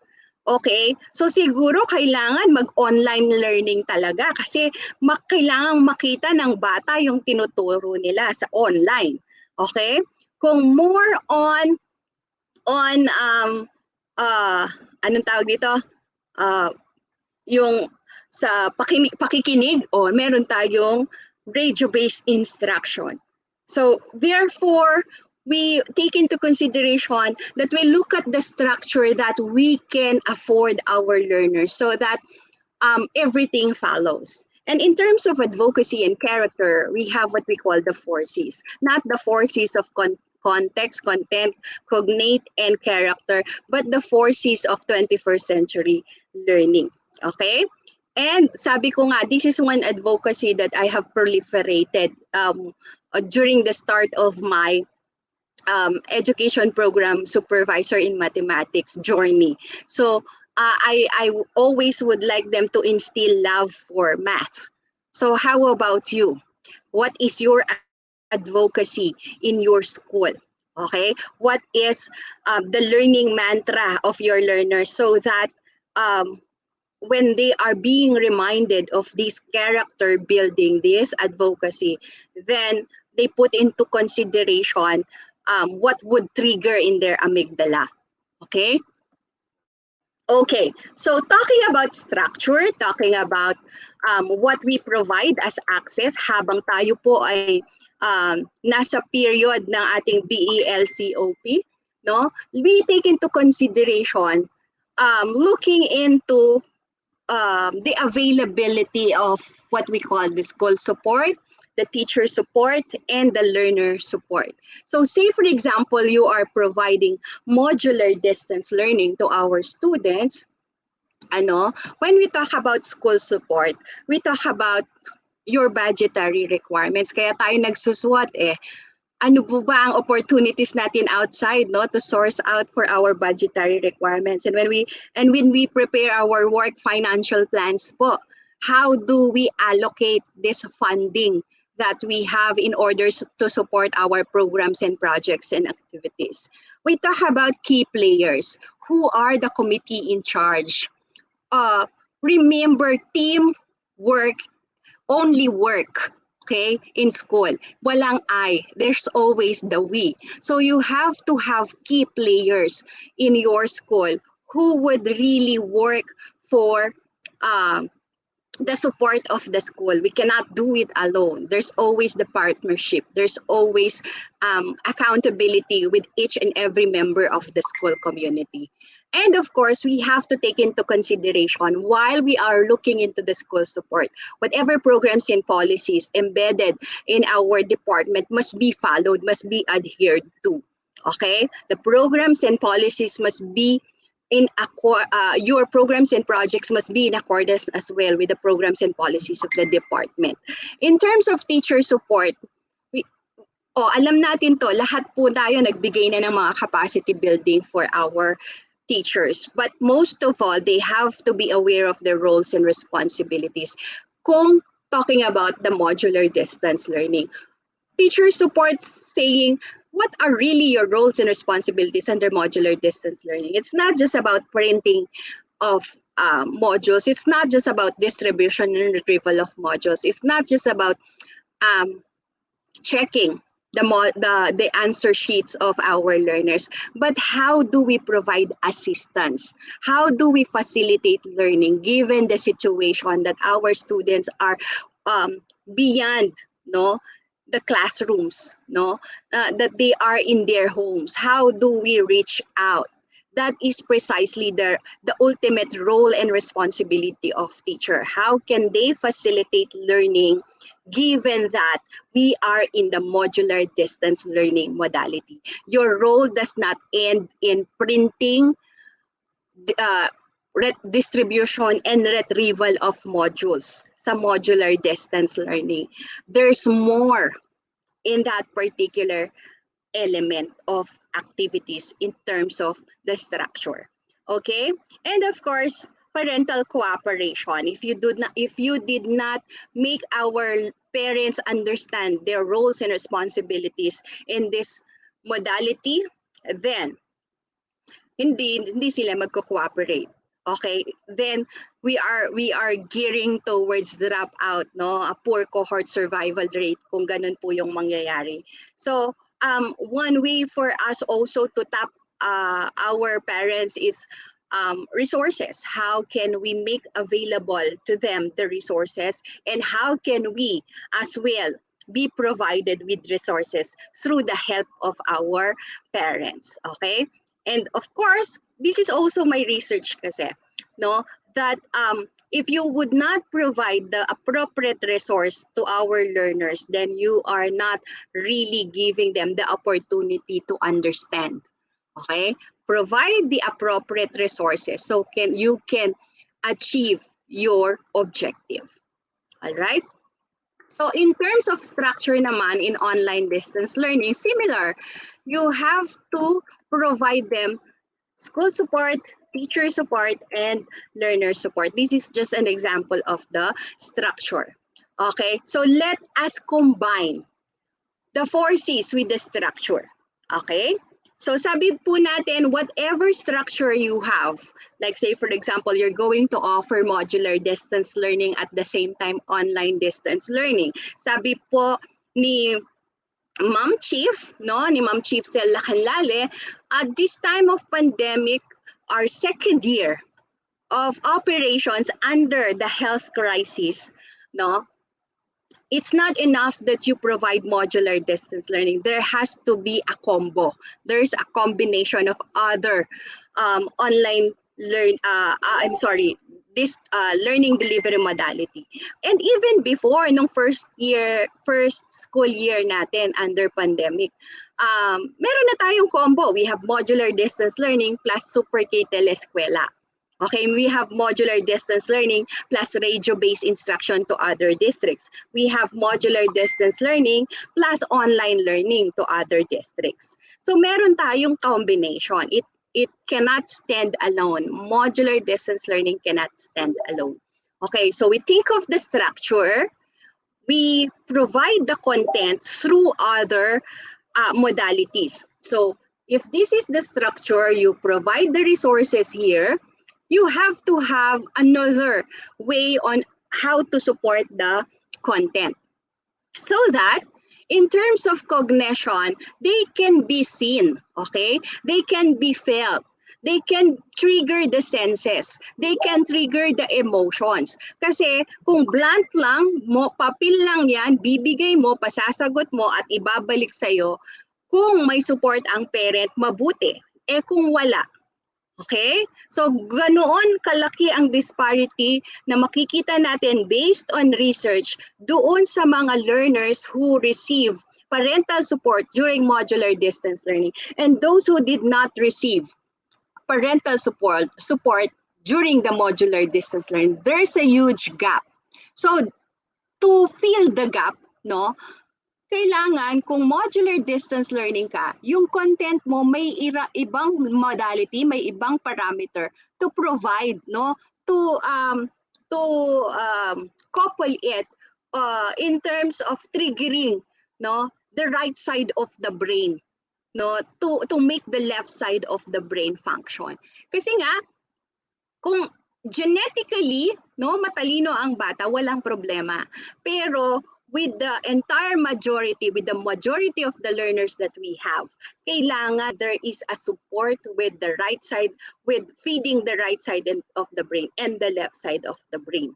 Okay, even in the face-to-face, yung iba, sabi nga ni Ma'am Mary Ann, may mga estudyanteng mas naiintindihan ng lesson kung it's coupled with music, it's coupled with arts, it's coupled with performance activities.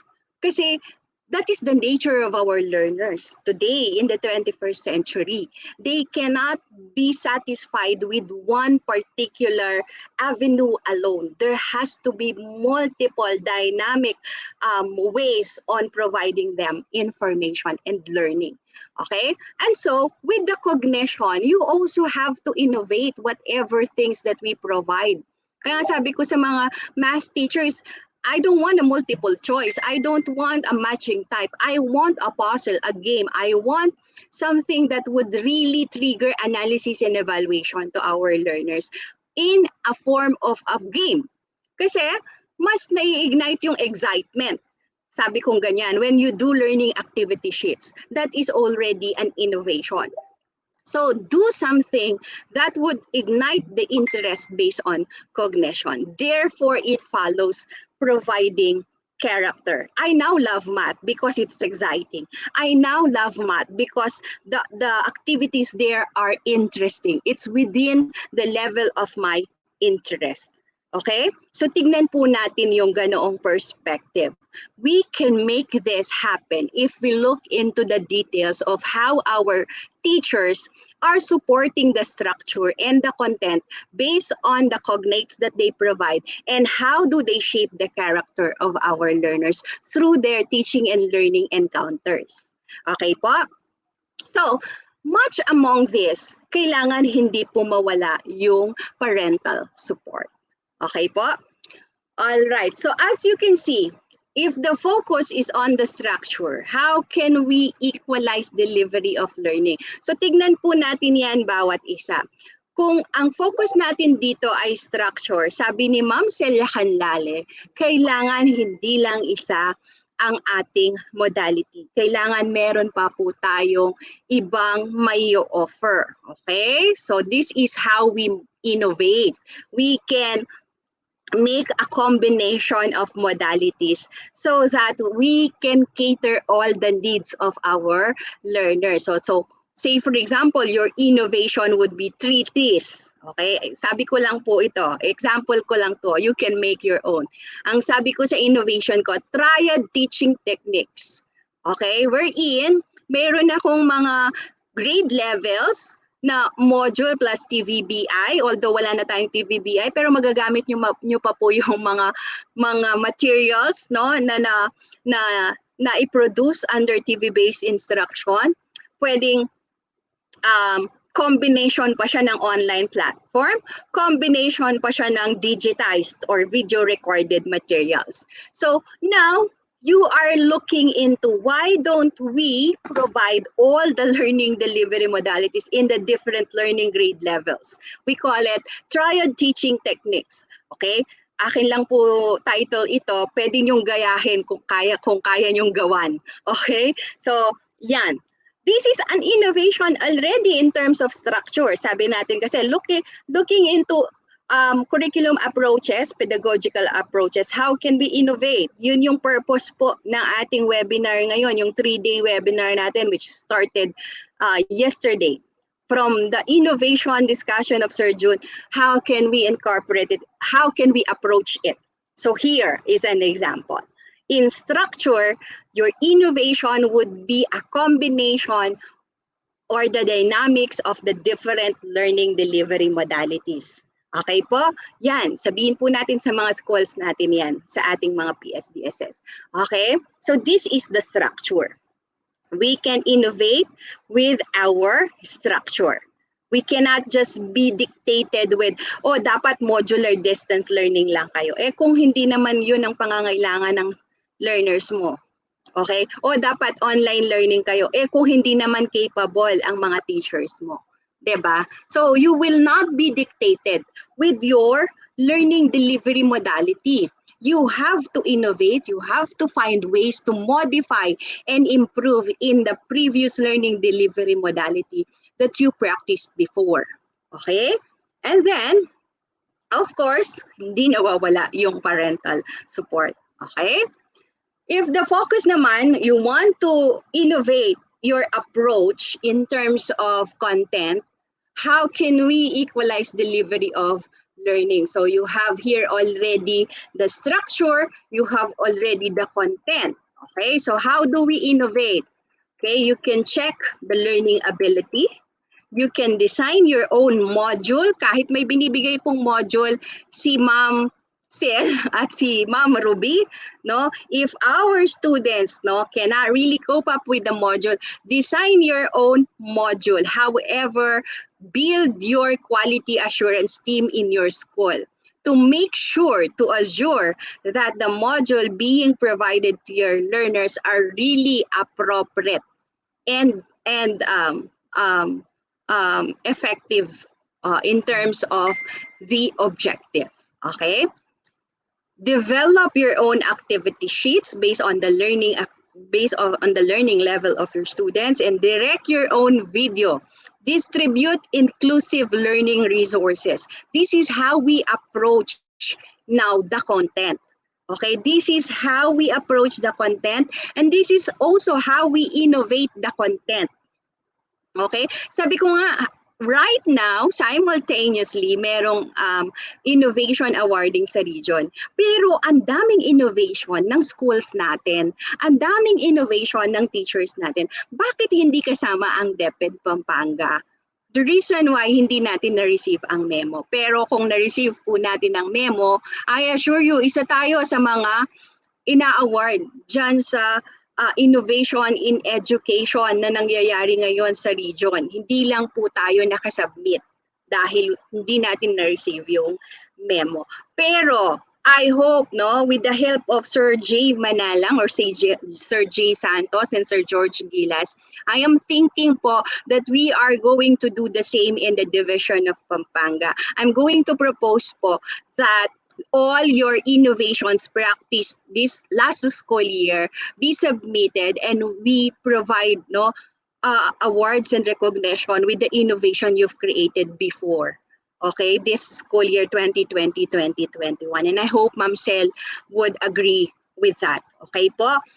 All right. So these are probable approaches that you can make. And this is my example in terms of the content. You can come up with comic strips of lessons. No, dear school heads, kung meron kayong mga teachers na magagaling gumawa ng mga illustrators, no? Imbis na modules ang ibigay natin, gawin natin siyang comic strips of lesson. Sa tingin ko, this is very good among our elementary. Okay?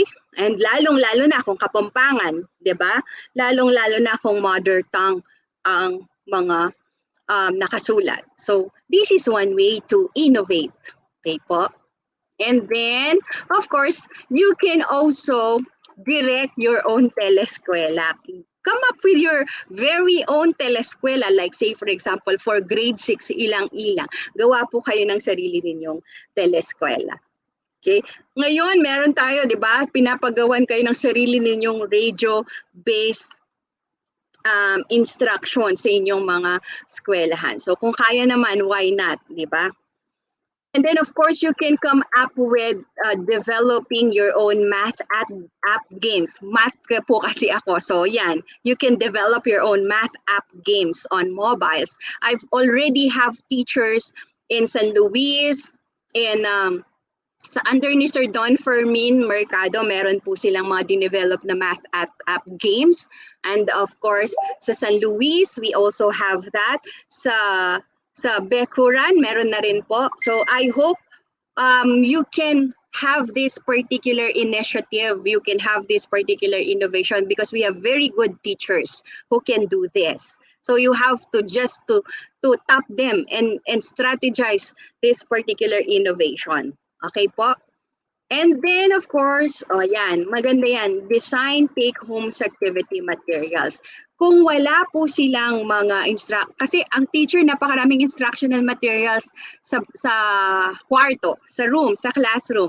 Ipauwi natin sa ating mga bata para mapaglaruan nila. Okay, there is a tendency na masisira siya, but the purpose has already been served pag nasira. Ibig sabihin, ginamit.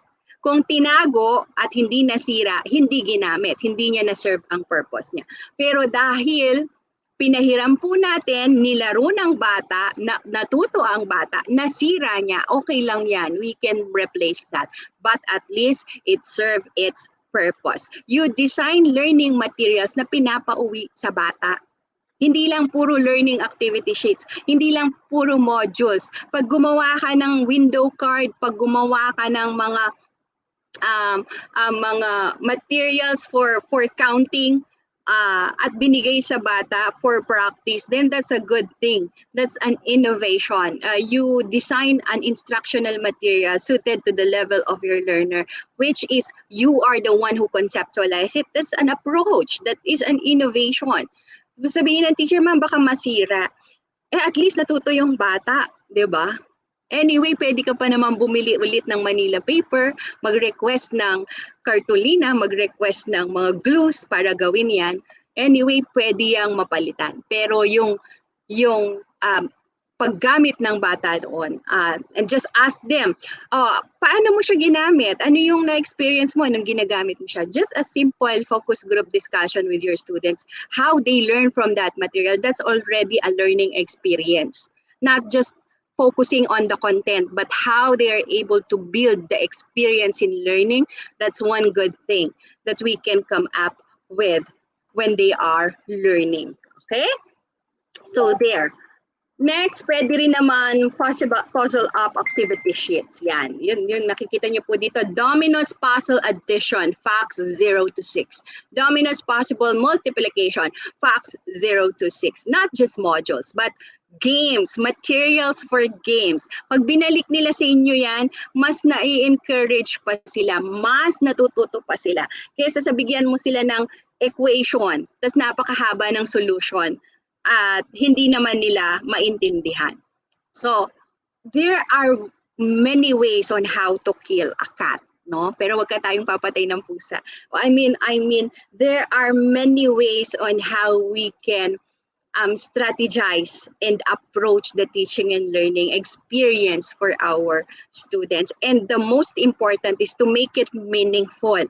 Trigger the feelings, the emotion, the interest, so that it would create a lasting effect for cognition. Okay? Yan. So structure, content, cognition. If the focus is on the cognition, how can we equalize our delivery of learning? Okay? Of course, huwag niyong kakalimutan ng parental support. Okay po? Hindi yan mangyayari kasi kung walang kamustahan with the parent, kung walang every now and then check with the parent. Okay?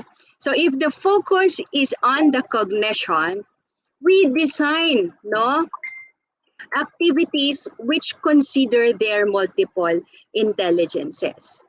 We take into consideration also the 21st century skills in learning.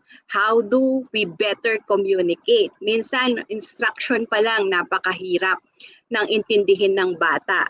How do we make collaboration?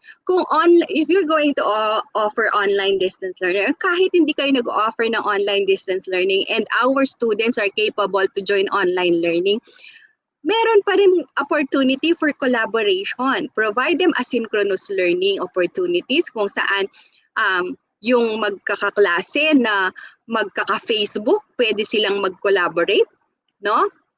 And ignite, of course, critical thinking and creativity on whatever activities we provide.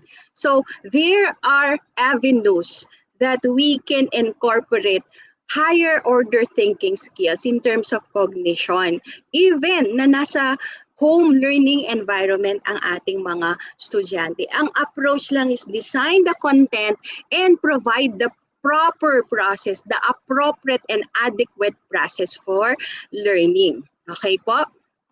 And of course, we have to make active learning happen. Kaya nga sabi, di ba, wala tayong quarterly assessment. Bakit tayo walang quarterly assessment? Because our students have to be more on performance.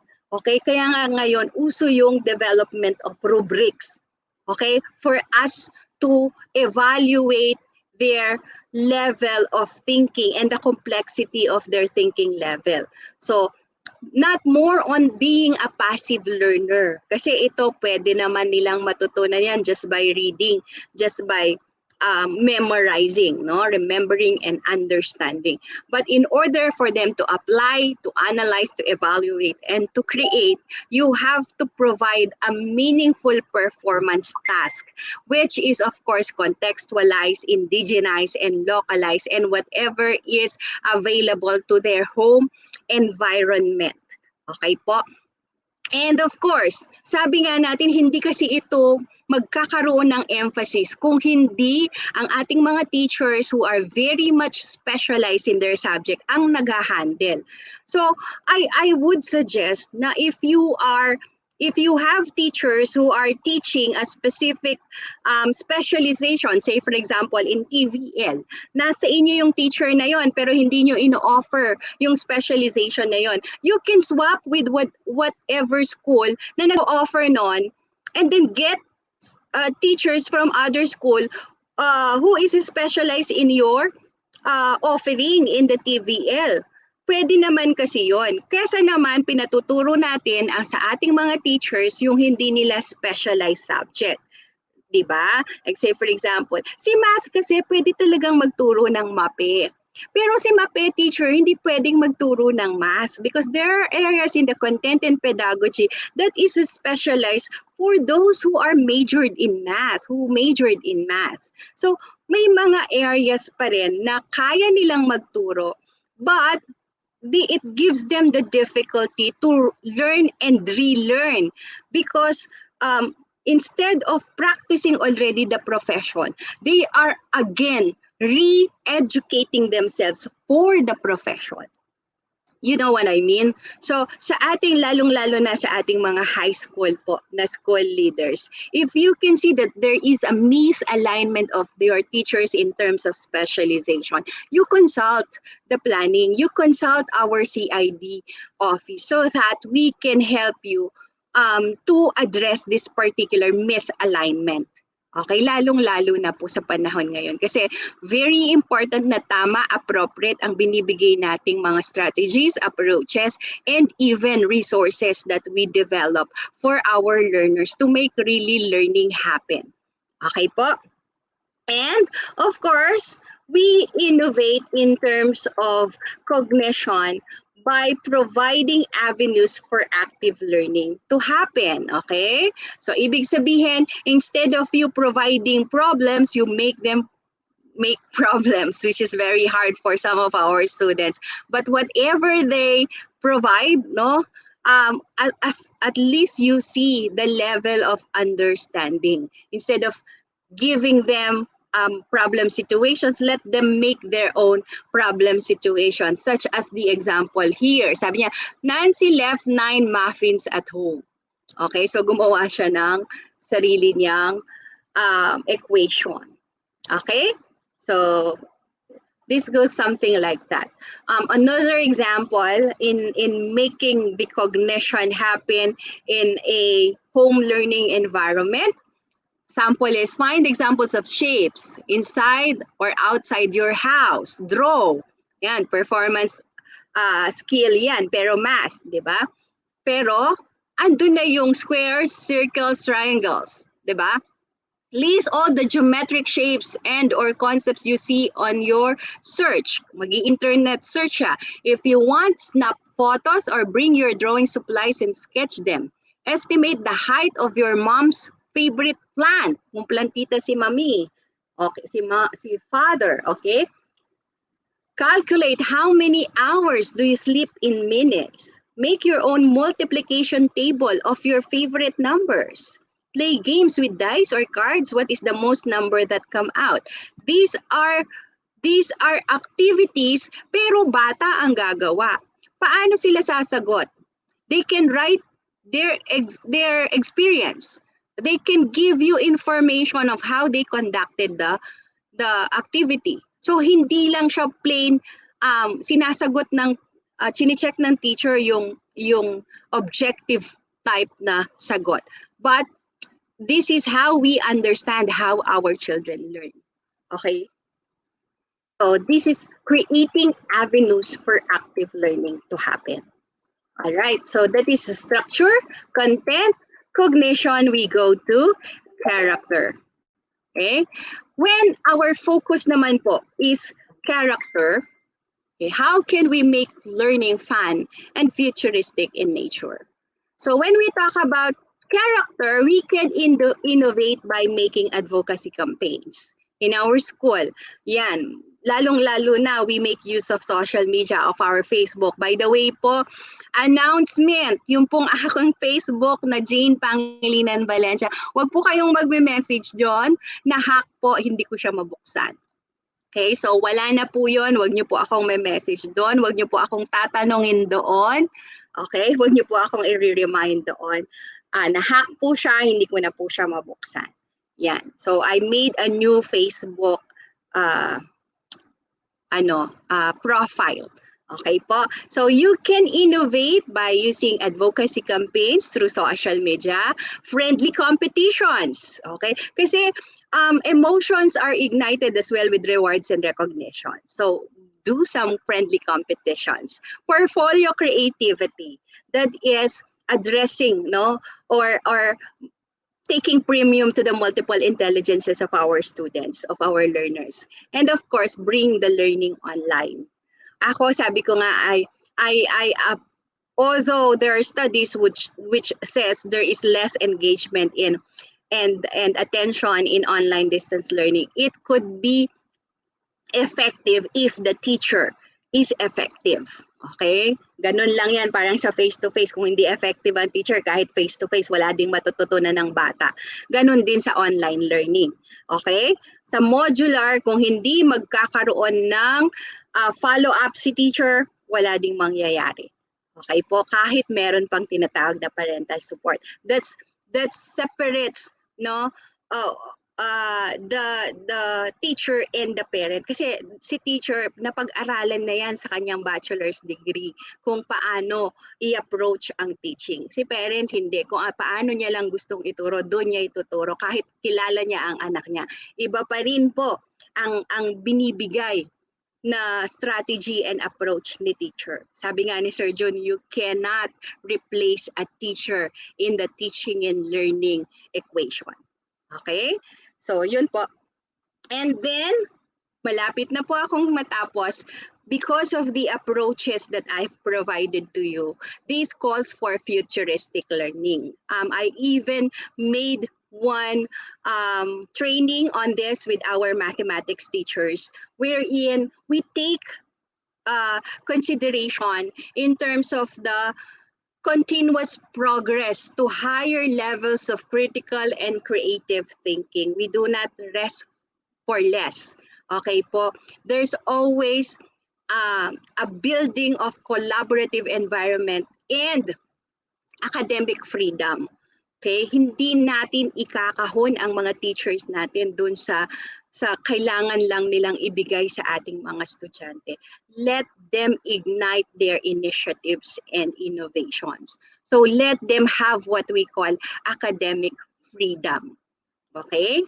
And I hope, after this webinar in curriculum innovation and learning delivery, meron na po kaming makikitang mga innovations ng ating mga schools na we are being informed para naman we know how to boast and be proud of your innovations in schools.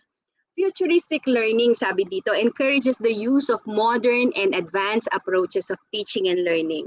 The skills acquired should facilitate students' intellectual, social, and emotional development. Again, going back to the whole brain approach. Intellectual, left side of the brain. Social and emotional is on the right side of the brain. Balance, okay, between the two in terms of the learning experience we provide our learners po. And this does not happen in a one blink of an eye, or this does not happen in one snap of a finger. This has to be spontaneously be built together in a community of practice. This is how we step towards transformational practice. And it has to start with the school head. It has to start with the supervisor. It has to start with the school leaders, so that you can spontaneously come together under a common theme, a common advocacy, a purpose, wherein you can build within each other, within the school community, trust among members in order to share your advocacies, your tacit knowledge, and thereby developing shared practice, which creates what we call collective intelligence, which becomes implicitly held knowledge within each other. This is what we call community of practice. Pag inumpisahan nyo sa district po niyan, our dear supervisors, magfo-follow lahat ng school principals. At pag sinimulan ng school principal, magfo-follow ang teachers and parents and magpati ang partners. At pag ginawa to ng lahat ng members of the school community, we can see the transformation among our learners. Okay? So with that, I would like to say, quantity does not mean quality. Hindi porket marami kang innovation, okay yan. Kailangan, we must not consider the volume, but the value.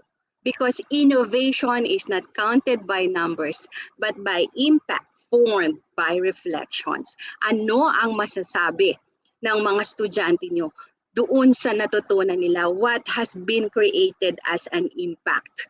Okay? And as leaders in education, our job is not to control those whom we serve. Sinabi na rin ni Ma'am Sella Canlale yan. But to unleash their talents. So let academic freedom be felt by your teachers. Do not impose, okay? But consult. If innovation is going to be a priority in education, we need to create a culture where trust is the norm. Okay, that is from George Couros of the Innovator's Mindset. The first step in teaching students to innovate is making sure that teachers have opportunities to be innovators themselves. So tap them, not challenge them to come up with innovations in teaching. No, sa paraan ng pagtuturo nila, sa paraan ng mga approaches nila, even though we are practicing diverse learning delivery modalities. Okay, that is from Susie Boss. And for heading towards futuristic learning, in the future, education will no longer be restricted to formalized institutions like schools. Educators are moving away from traditional classroom teaching to that of letting students have fun and learn while they play. So it's inevitable that students in the future who grow up with such technology will require much higher levels of fun and excitement before they see education as appealing and captivating. These are digital natives eh. Bata pa yan, 2 years old pa lang, naglalaro na yan ng Candy Crush. Bata pa yan, estudyante pa lang, naglalaro na ng MOBA. Ay, hindi pa nga yan nag-nursery yata, kilala na si Mobile Legends. So dahil very captivating ang technology, make use of that. Okay? Take premium on that. If they cannot be accessed with technology, then create a technology in your own parameters. Okay? Create your own version of technology to reach out to your students and learners. And as I end, I would say, as you explore the future of learning, unleash your imagination, consider new possibilities, embrace change, and explore how we can create a better future for all of our learners. Maraming salamat po.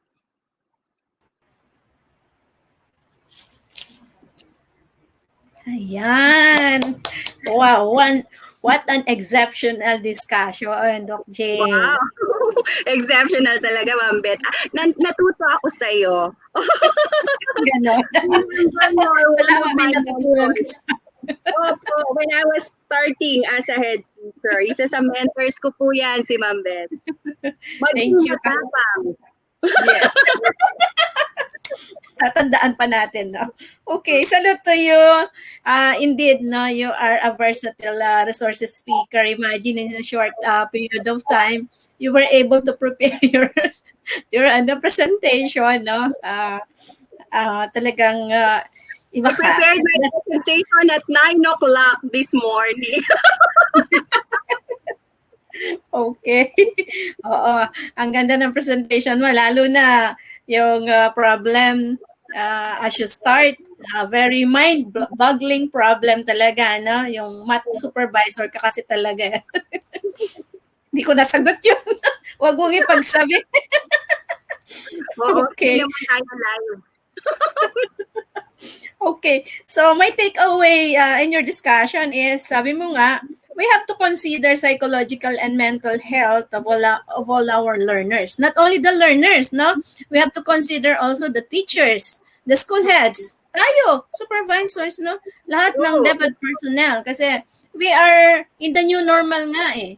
We have no experience on this matter. Kaya tulong-tulong. And I would like to give my gratitude to our medical team, no? Yung sila nurse spons na laging nakaantabay, no? 4 na beses na kaya ako na-quarantine. Pero thank you, Lord. At maganda pa rin ako ngayon. Okay. And another takeaway is, sabi mo nga, dapat what triggers emotion, sabi mo, no? Create lasting learning. Tama yun.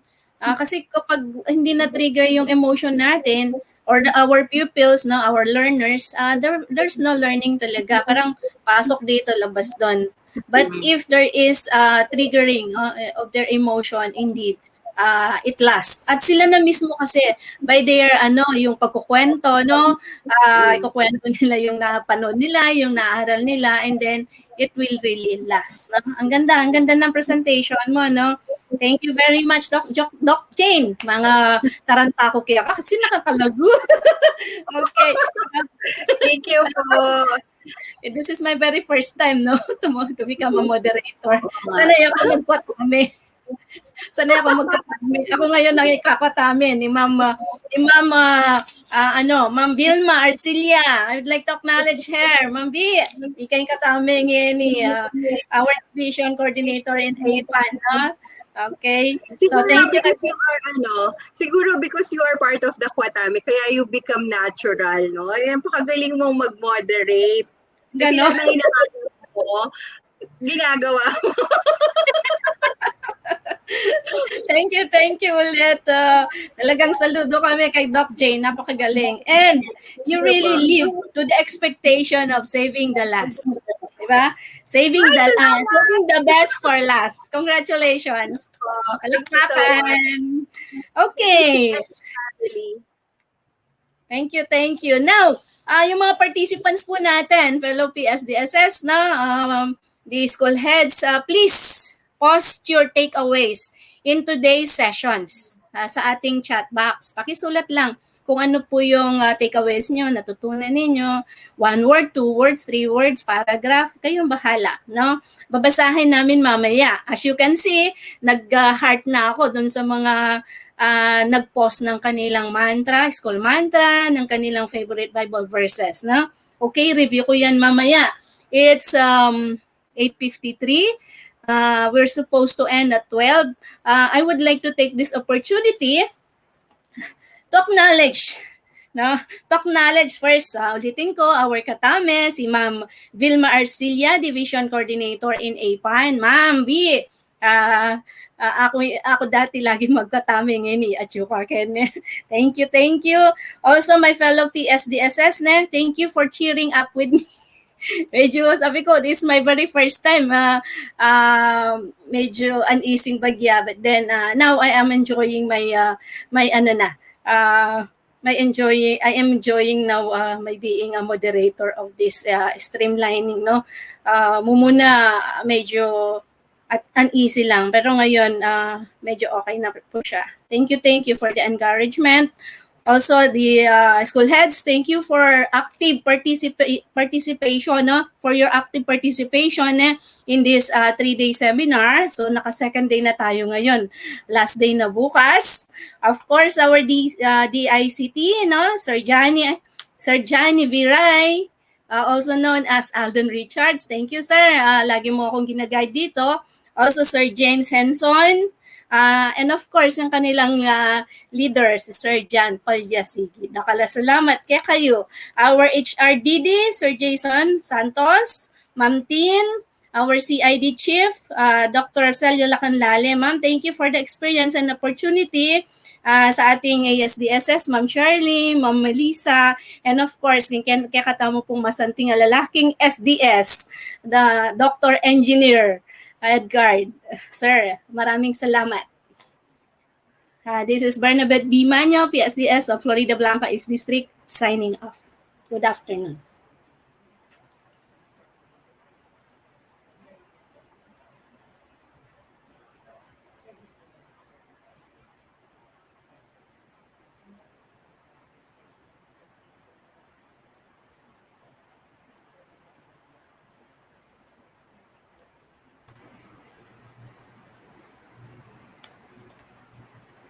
Hello po, Ma'am Beth. Yes, ma'am. Yes, good morning, everyone. We do not want to shortchange, of course, our school heads, considering one of the special programs that we have in Pampanga is also SPED. So yesterday po, Sir Wesley and I talk about the inclusive program, considering Sir Ruel cannot really make it because he is under quarantine. The entire family po is in quarantine. And so just to inform everyone regarding the SPED program, although it was really a very excellent presentation and discussion of Ma'am Doc Jane a while back, no? And she even excelled the presentation and discussion of Dr. Manikan in the regional seminar that we attended on curriculum innovation. Hats off to Doc Jane, and also congratulations to Ma'am Beth, the first time moderator, no, in the curriculum K activity. But then again, she also exceeded our expectations. So congratulations to both of you, to Sir Wes a while back, and also to our first speaker, Ma'am Faye Gonzalez. So just to give you a quick update, no, this I think is more than 20 slides, not to shortchange. As I said a while back, SPED is also one of the